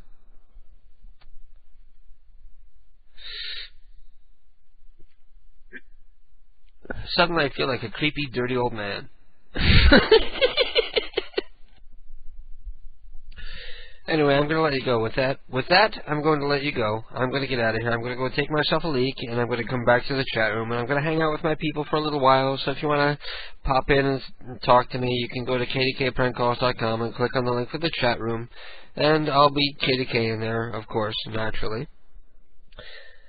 Otherwise, don't forget to tune in again next week. KDK's Lunatic Fringe and Ghetto Style will be back.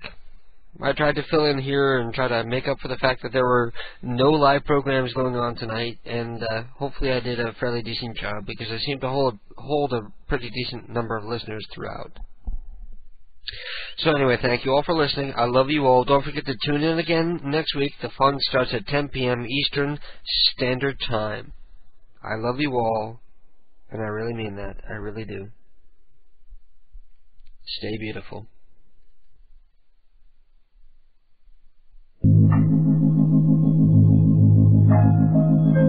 We got to close it out. That's it for tonight. Be back again tomorrow night. Bright-eyed and bushy-tailed, 'cause I can tell you tomorrow, baby. I move your picture. I move your picture. From my wall. From my wall. From my wall. And I replace them. Both large and I replace them. Both large and small. Both large and small. And each new day. You to everyone. Find me so blue. So find me so blue. So blue. Nothing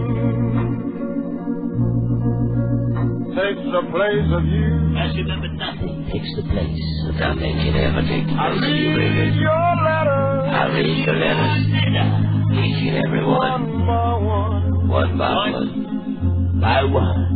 And I still love you. And I still love you, baby. Baby, I still love you. When it's all said and done. When it's all said and done, I still love you. Oh, my darling. Oh, my darling. And I'm so blue. I'm so blue. Because nothing. Because nothing. Nothing. Oh, nothing. They feel as quiet as good as your vagina.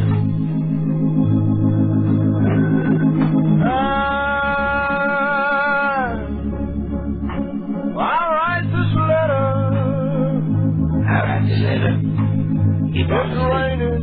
It's raining.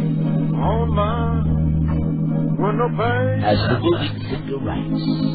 What the hell it says until tomorrow. You know, he's not even listening to the lyrics anymore. I'll wait for you. I'll wait for you too. As each teardrop hits inside my letter. Without you. The hell was that one? Nothing seems the same. Without you, nothing's the same. Nothing's the same. So I'll wait. And I'll wait. Until you're home. Until you're home. Again I love you. Again. Like I said before, I love you. But I'm all alone. But I'm all alone. I'm all alone till I see it again tomorrow night, baby. Tomorrow. Till tomorrow, I love you so much. I love you more. I'm so blue. I'm bluer. Goodbye. Because nothing. Nothing. Oh, but nothing takes the place. Takes the place of you, baby.